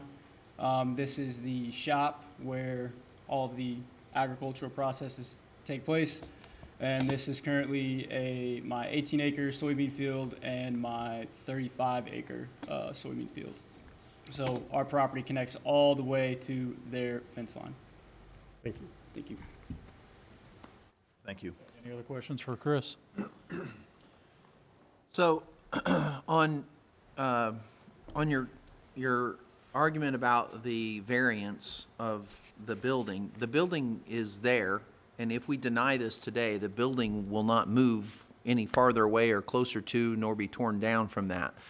So in terms of the variance of granting it, it would only be about use. So for today, what I'm questioning is when we talk about use is what we're really talking about. So the objection here would be about using it as an ADU and having people going to it. And so that's why I'm struggling with some of your arguments about the point it is. Because if we were under construction, for example, yes, we would. Your presentation, you stated about whether we would approve that variance. What we're talking about is an existing building that has already in place. That doesn't change. So what I'm looking for is your argument to understand about what about its use. Sure, I can answer that. And then the law requires an ADU to be the same setback as primary residence, 40 feet. And this building is not 40 feet back. And that's why they're seeking the variance. And the argument is, if you were to come in and apply to build brand new, would this board approve it? And the answer is no. So they're seeking a variance from that. But this building was built as a barn under the representation that it was going to be a barn. It has not been used as a barn. It has been finished out as a house.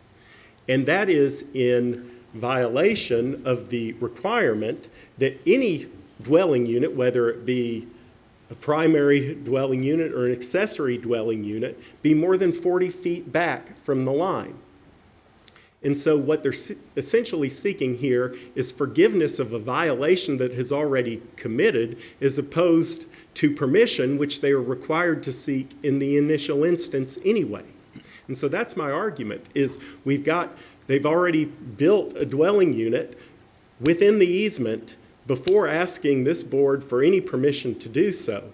And as a result, I believe under KRS 100-243-2, it says the board shall deny any request for a variance arising from circumstances that are the result of willful violations of the zoning regulations by the applicant subsequent to the adoption of the zoning regulation from which relief is sought. The zoning regulation from which relief is sought is the 40-foot setback. That has already been violated by the construction and furnishing out of a dwelling unit within those 40 feet.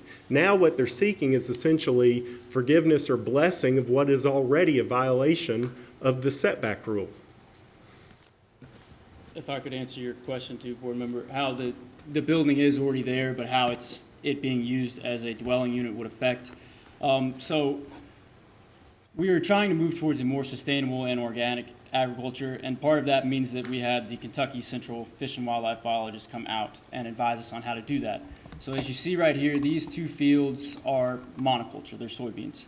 So in an attempt to make wildlife corridors and provide beneficial habitat for ground-dwelling birds like quail, and also to create a route for the deer, this easement road is basically used as a wildlife corridor for deer and other animals to make it across our farm, because they cannot utilize the space that is in soybeans currently.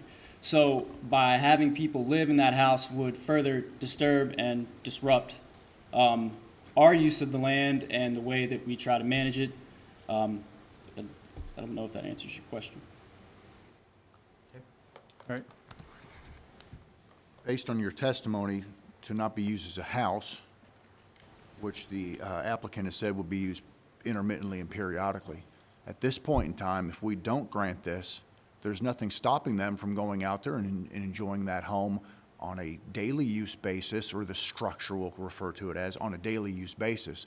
They could set up a volleyball net on the property line and entertain guests and have parties and social gatherings. Is that correct? I mean, there's nothing that says it. What your contention is, you don't want them to use it for an overnight use. For a dwelling unit. Right. Yes. So based on the farm manager's point, I understand the idea of wildlife movement and things of that nature, but we can't stop the applicant from enjoying their property as it stands now, if I understand correctly. So I'm just curious as to how denying this to Rob's point is that the structure's already there.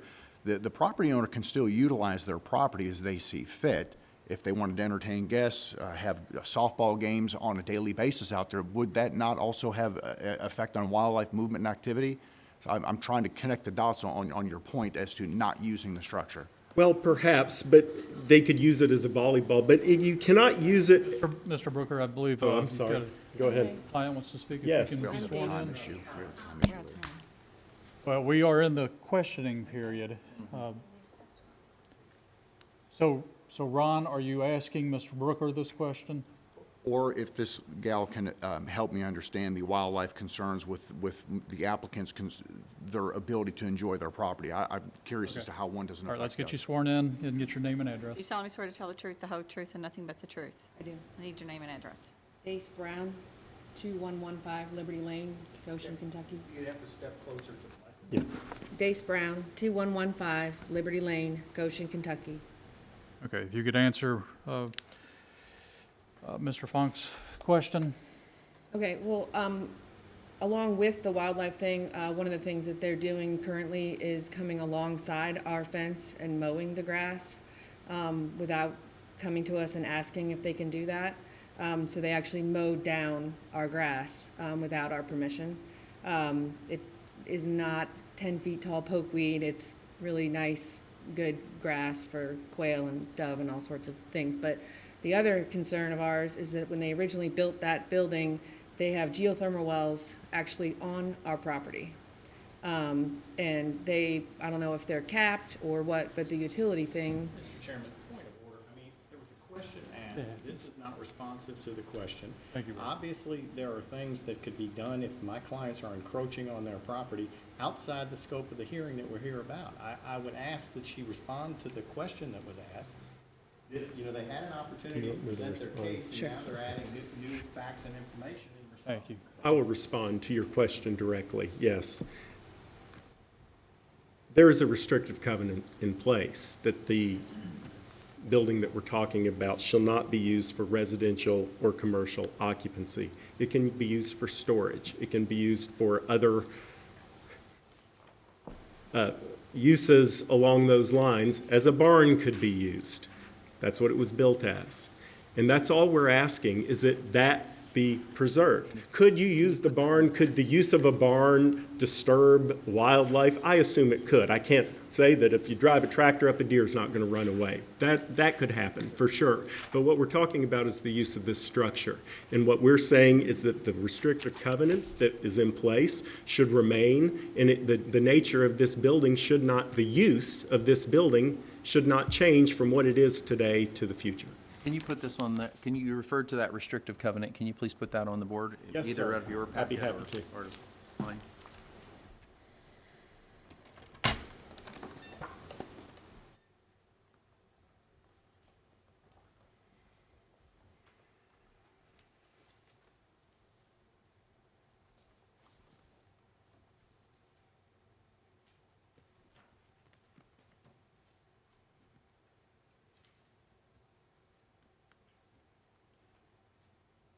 All right.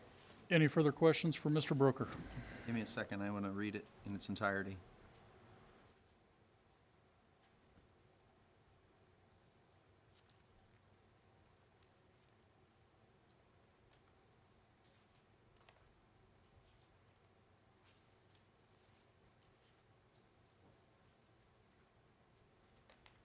So the part you've highlighted in the now therefore in the lower section, it actually agreed with you that there is that restriction. It said it shall not be used for residential or commercial occupancy without a conditional use permit. And that's what we're here talking about. And because the rules and regulations now say that we can, in fact, do that,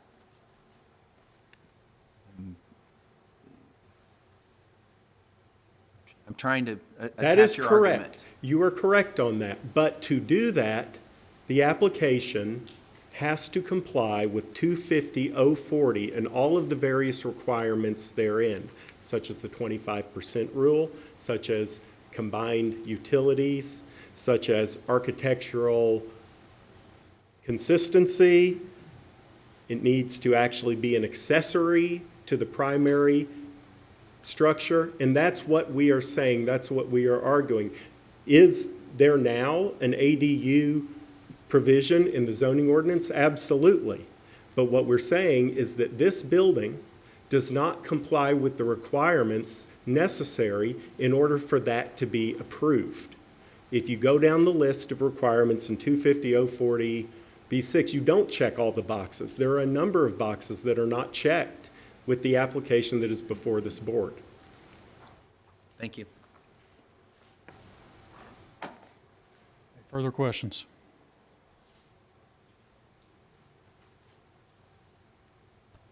Thank you. Okay, if the applicant, you'll have time for a rebuttal.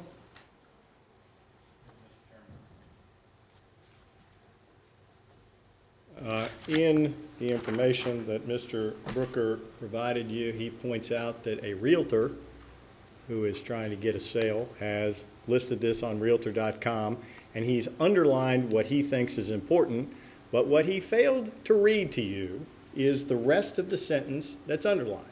It says, here is an additional 4,000 square feet, not counted in the listing, in an additional building at the rear corner of the property. It's finished off like a house throughout, with an apartment on one side, consistent with what my clients testified to, a dog kennel, and a grooming room. Please note that the apartment is a secondary structure which will require new owners to obtain a CUP, which is why we're here, from Oldham County to be used as a guest house or an in-law suite.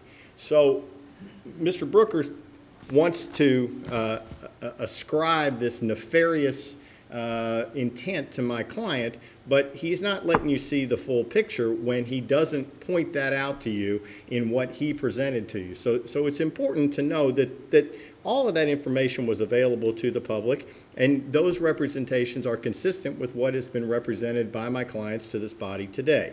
In addition, when reading the things that my client apparently has not complied with in his opinion under the section of the ordinance, he also fails to again remind you all that you all have the authority to grant a variance, which is what is listed in subsection F. So, and finally, he points out that apparently you can't grant a variance if there's a condition created by my client and they're asking for the relief. But the truth of the matter is that the condition that we're talking about was created at a time, this all kind of crystallized and became something we could ask for when the ordinance got amended in 2016, I think it is, and allowed for accessory dwelling units. So when that happened, the county could have said the setback that you've got to have for an ADU is 15 feet.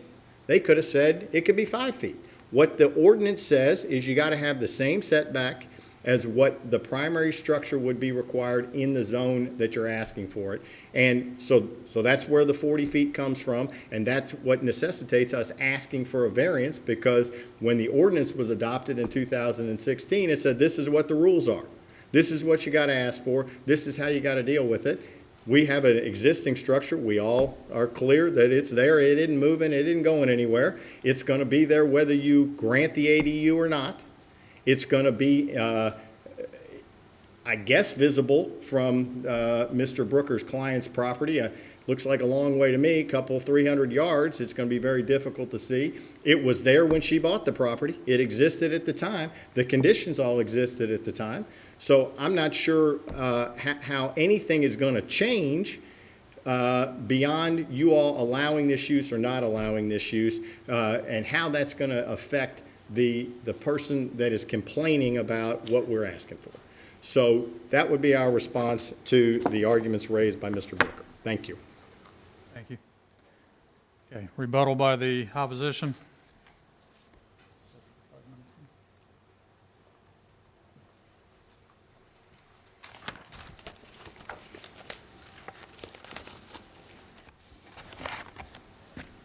What we have here is a building that was built under the representation that it is a barn.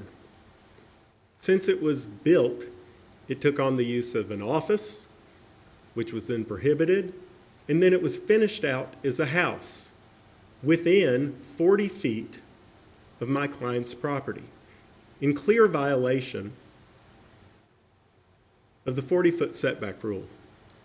Now, after having violated that rule and putting a dwelling unit within the 40 feet setback rule, the Robertsons come to this board and ask for a variance, essentially blessing what was a prior violation of the 40-foot setback rule.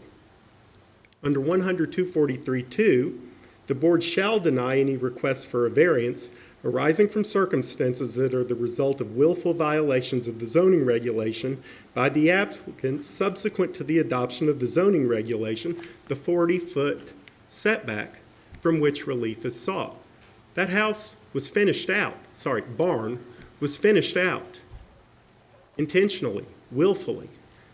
That furniture, those fixtures, those granite countertops, those appliances didn't move themselves in. The bedrooms are there, even though, as it says on the plans, there are to be no bedrooms. That was all done in violation of the zoning ordinance. And what is being sought today is a variance blessing that, but again, the statute is clear. The board shall deny a request for a variance arising from circumstances that are the result of the willful violations of the zoning regulation. That's exactly what we have here, and that's why the variance shall be, I believe, should be denied. Now, that's the variance. That doesn't even get into the conditional use permit rules of an accessory dwelling unit, such as the 25% rule, the consistent architecture, the combined utilities. Those are all been violated here. There's proof in the record of that. And there was no nefarious intent. There was no allegation that I wasn't trying to hide anything. I highlighted the portion, I will note for the board, that Mr. Baxter read from as to what the realtor said. That wasn't being hidden, it was highlighted. That's just the facts. I'm not alleging nefarious intent. I'm alleging a willful violation of the zoning ordinance. Thank you. Final statements. But, Mr. Chairman, if we're going to ask any additional questions, don't we need to ask them before we get to final statements?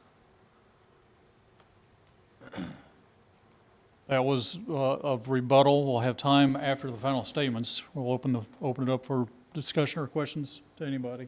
Okay.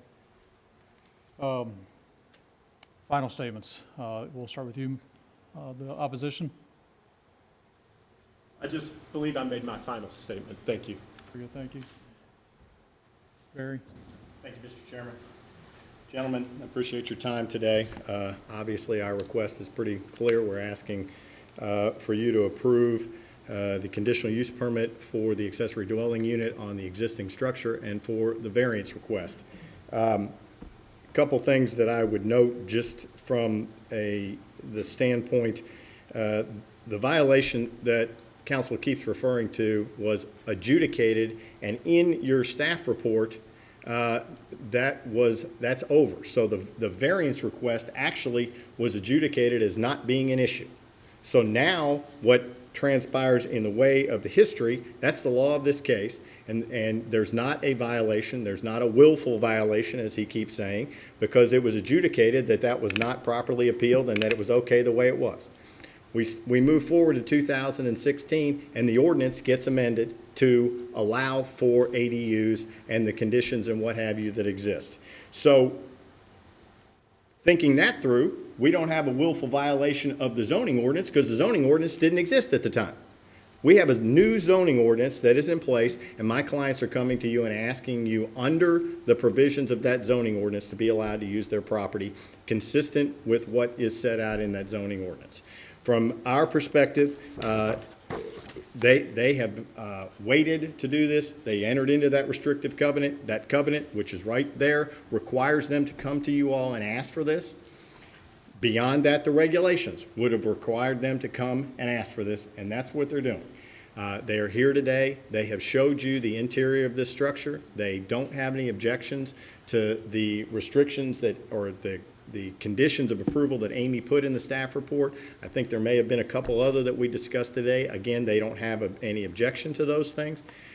We are asking to be able to use this structure to add the element of allowing people to spend the night in the building as an accessory dwelling unit is what we are requesting. Again, that building's there, it isn't going anywhere. So we would just appreciate being able to expand what we're allowed to do to allow for the overnight stays in that one side of the building. Thank you very much. Thank you. Board members, questions for anybody? Rob, did you have questions? No, I think I'm okay.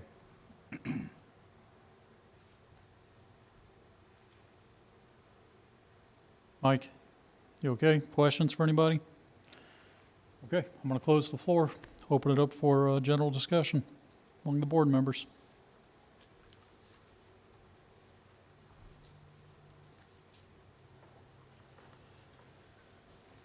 So I can start. Okay, go ahead.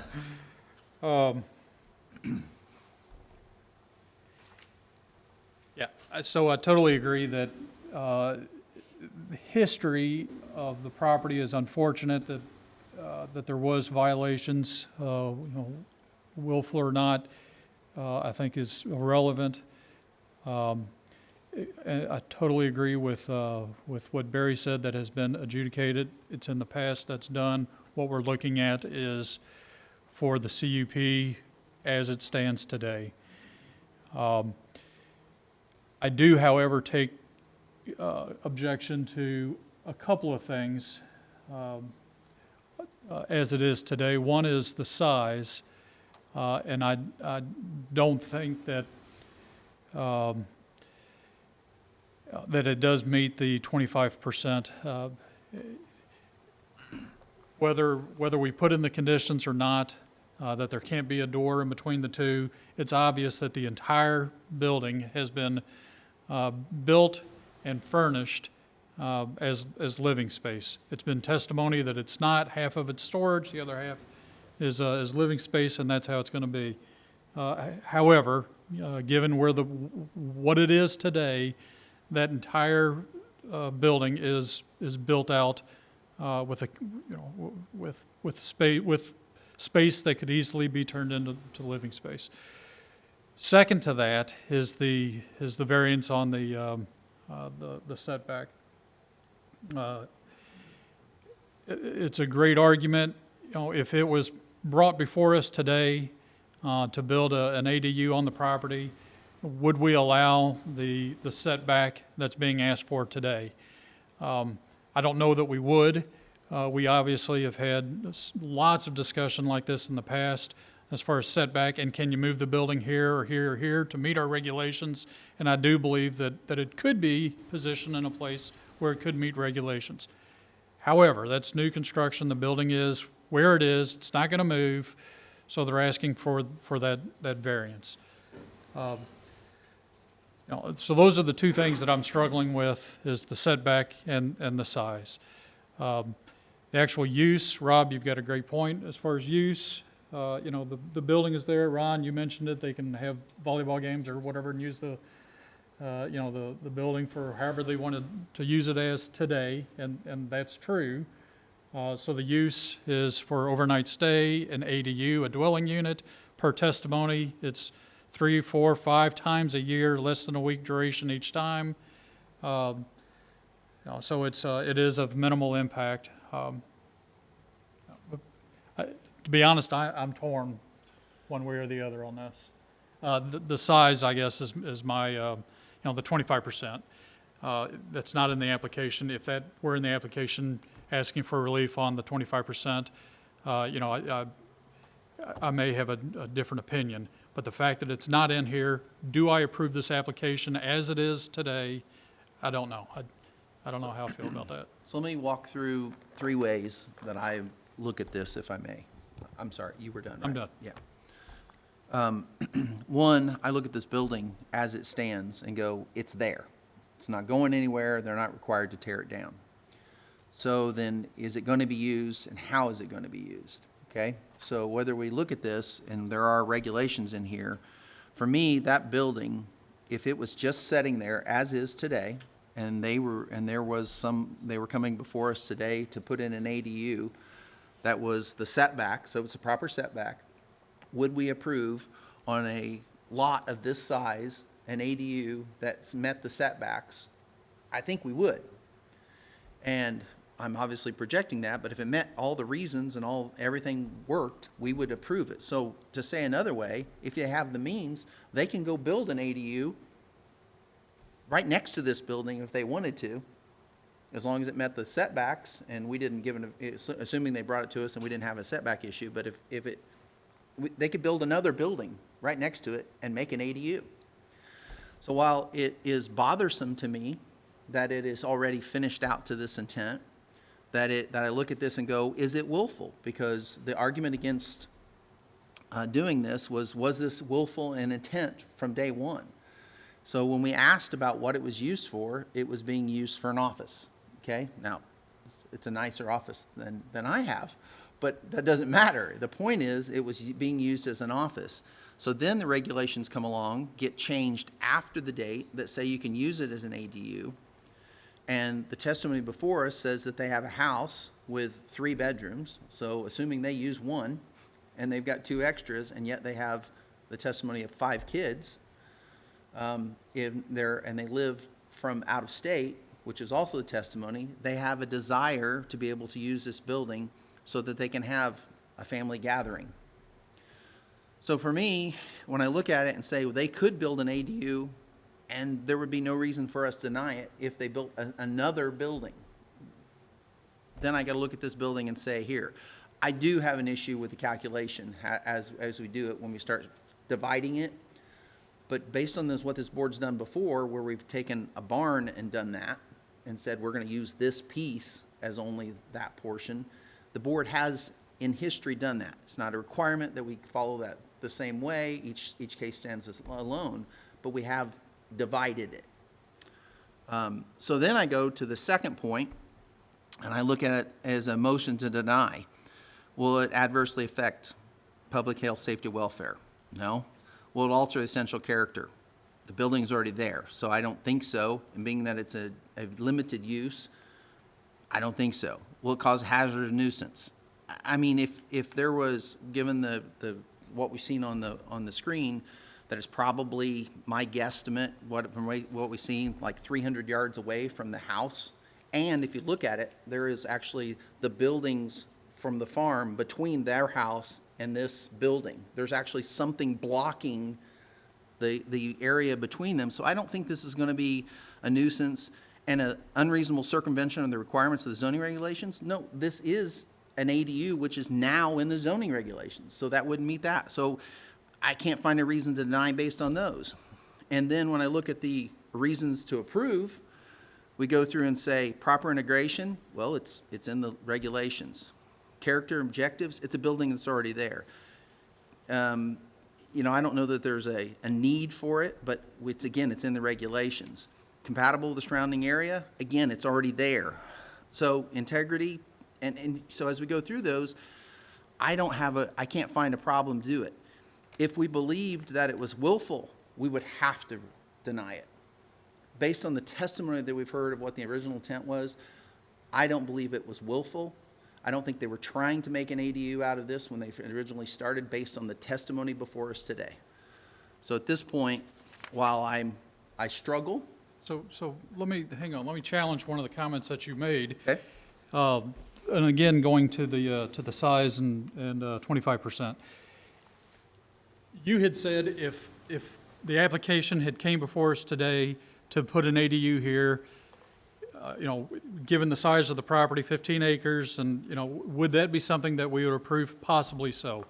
Let me ask, if the application came to us today with a 4,000 square foot building that's finished out completely, and the applicant, under testimony, said, I'm only going to use half of it, you're correct, we've done similar things in the past with barns and whatnot, but when we've done that, the entire structure has not been built out to be of that use.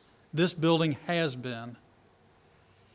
If the applicant, if that application came to us and said, would you do an ADU on a 4,000 square foot house, and we're not asking relief for that 25%, we're only asking for a variance, and anything else, would we approve it?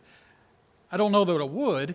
If the application came to us and also asked for that 25% relief, that's a different story. This application doesn't have that. And I agree with your comments. However, the building is there. I can't change that unless they're going to ask them to tear down part of the building to do it. So if it was before us today as a brand-new structure, would I waive the 25%? Because I think the 25% calculation was on the whole building. I agree with you. I would deny it. But that's not what's before us today. What's before us today is that there is It is what's before us. I don't believe so, because there is a building there.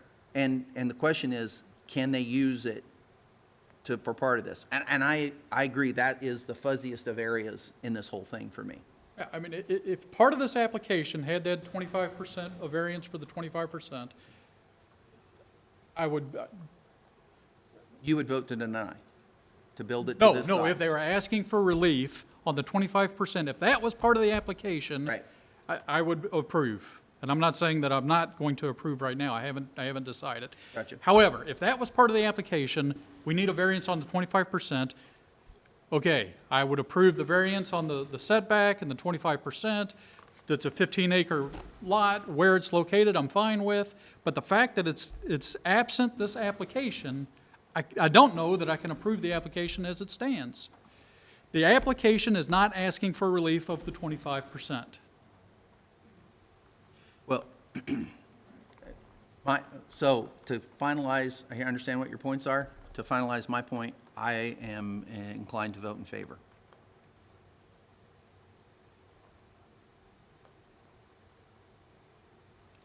Any other discussion? Mr. Chairman, when I read this, I read it many, many times.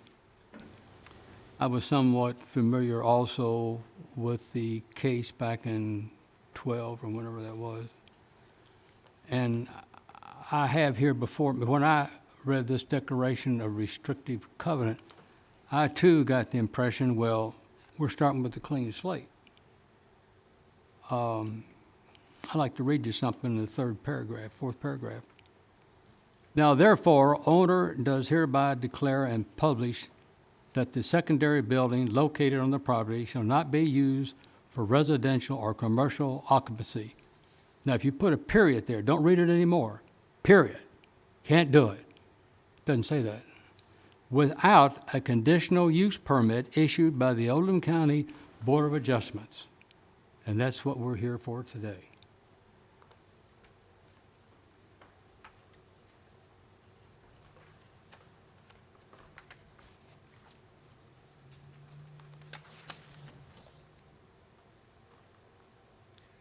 That document, to your point, was dated 2012.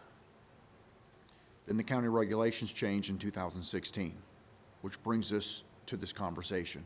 The property owner, the applicant, made an agreement in 2012. When it was called to their attention, they were in violation.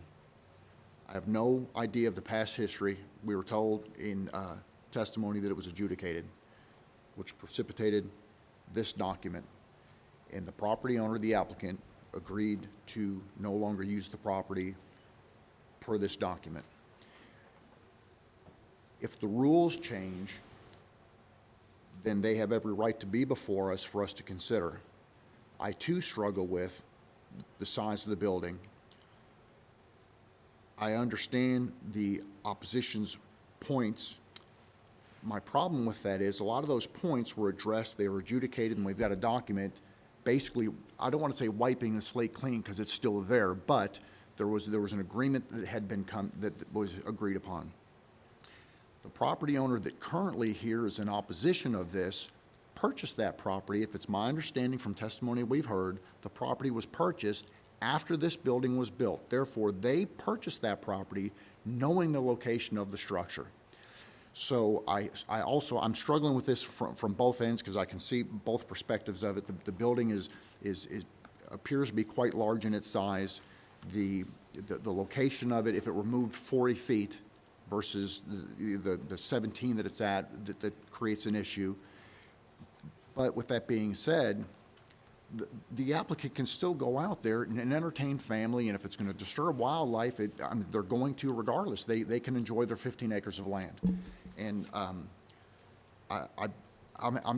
really having a difficult time processing all of this, and I think part of the reason is because we have a history here that I think is clouding my judgment to just look at the facts of what's being presented to us based on the 2016 regulations and the applicant's application as it's being submitted. And if I look at just those, using what Rob did, going through those points on why you should deny or why you should approve, I would tend to lean towards just the facts today based on the regulations of 2016.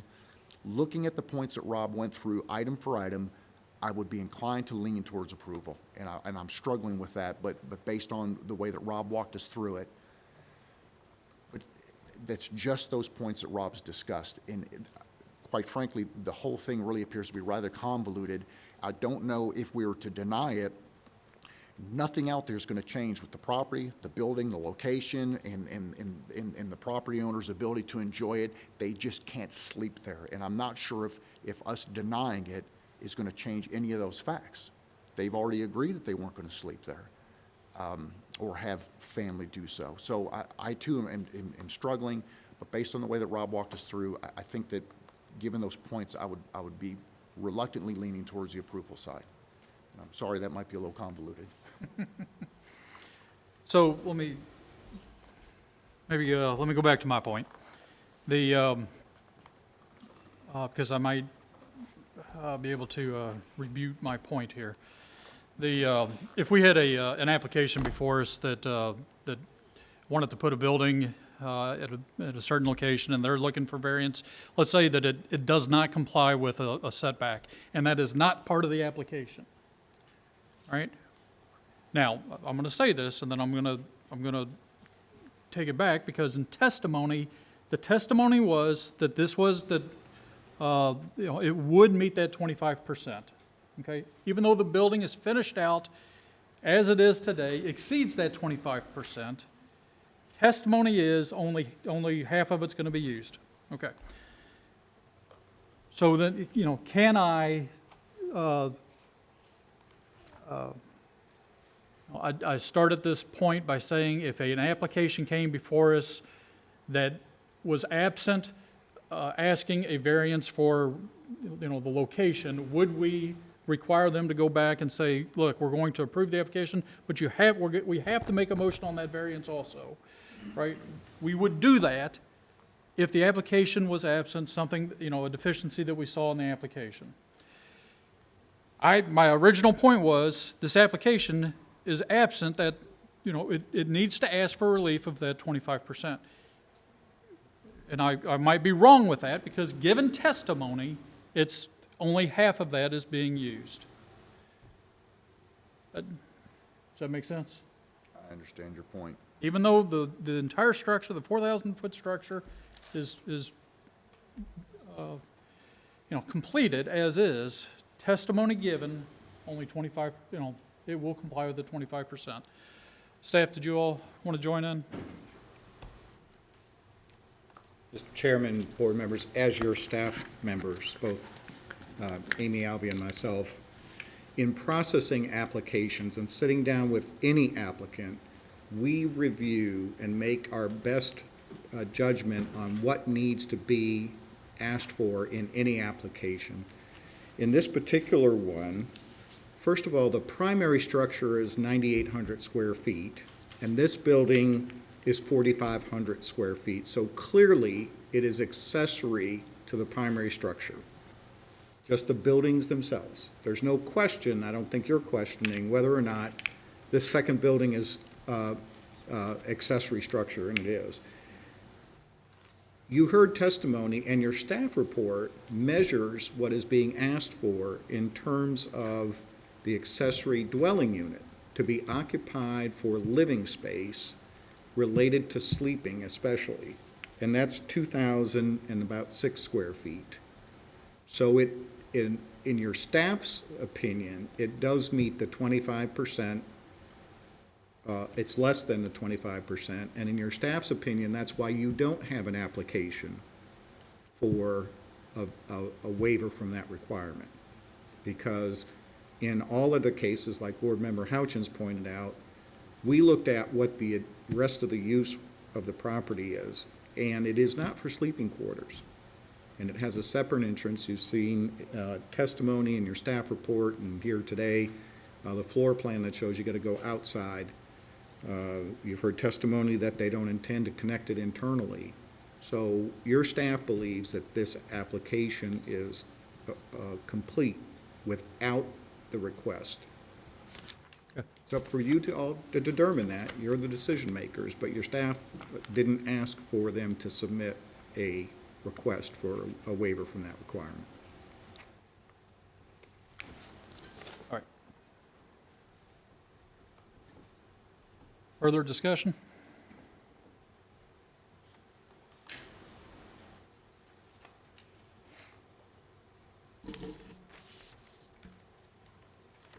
Okay. I'm ready to hear a motion.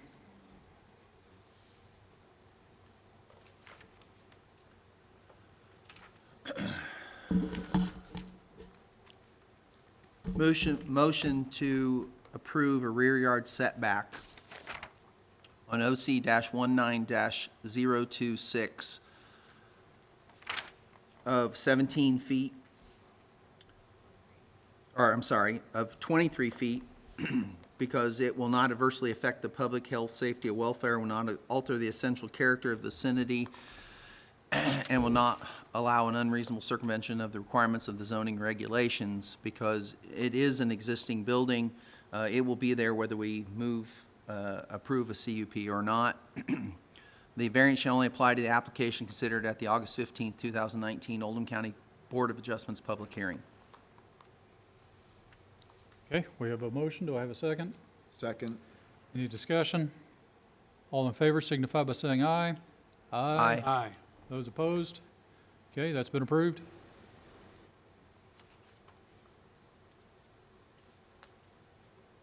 CUP? If you're inclined to consider the conditional use for the accessory dwelling unit, I do have written 2 additional potential conditions of approval. Okay. Along within your staff report, it's on page 4. The conditional use permit shall only apply to the plan considered at the August 15, 2019 Oldham County Board of Adjustments public hearing. Number 2 is there shall be no commercial activity conducted out of the detached accessory dwelling unit. Number 3 is the structure shall be permitted, inspected, and issued a certificate of occupancy before being used as a detached accessory dwelling unit. I'd like to add, and we've heard in testimony, that the structure shall not be used for rental of any type.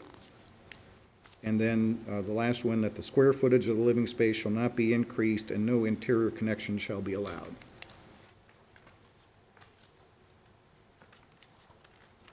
I like your wording better than what I had. Well, the last one was, there shall be no, Well, you know, this is, it's a little bit redundant, the first part. The conditional use only applies to the plan considered, but I want to clearly state that the square footage of the living space shall not be increased and no interior connection shall be allowed.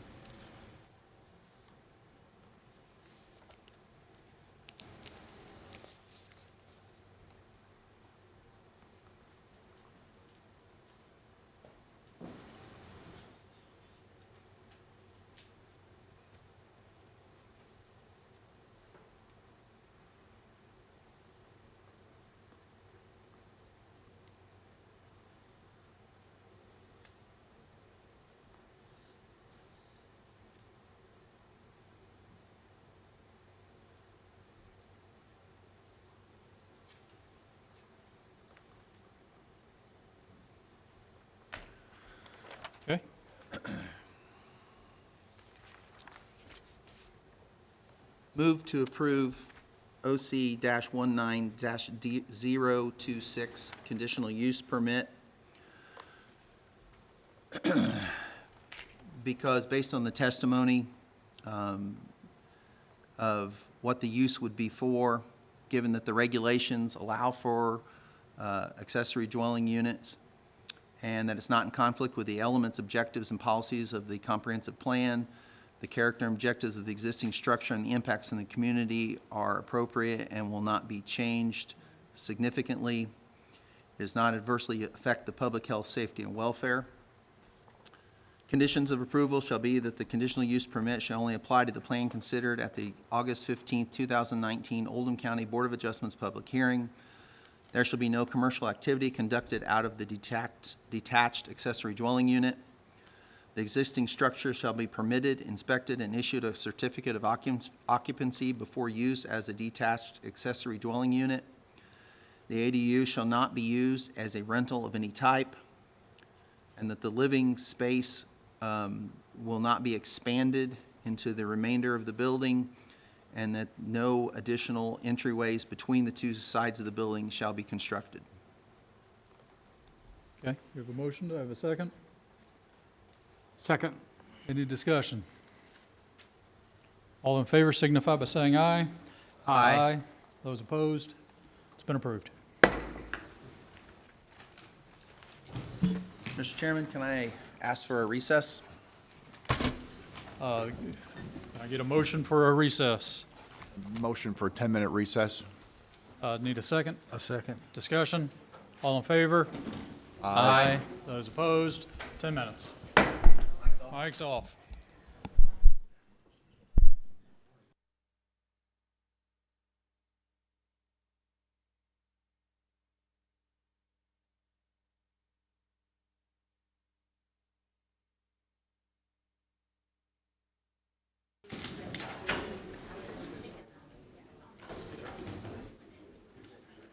Make the grand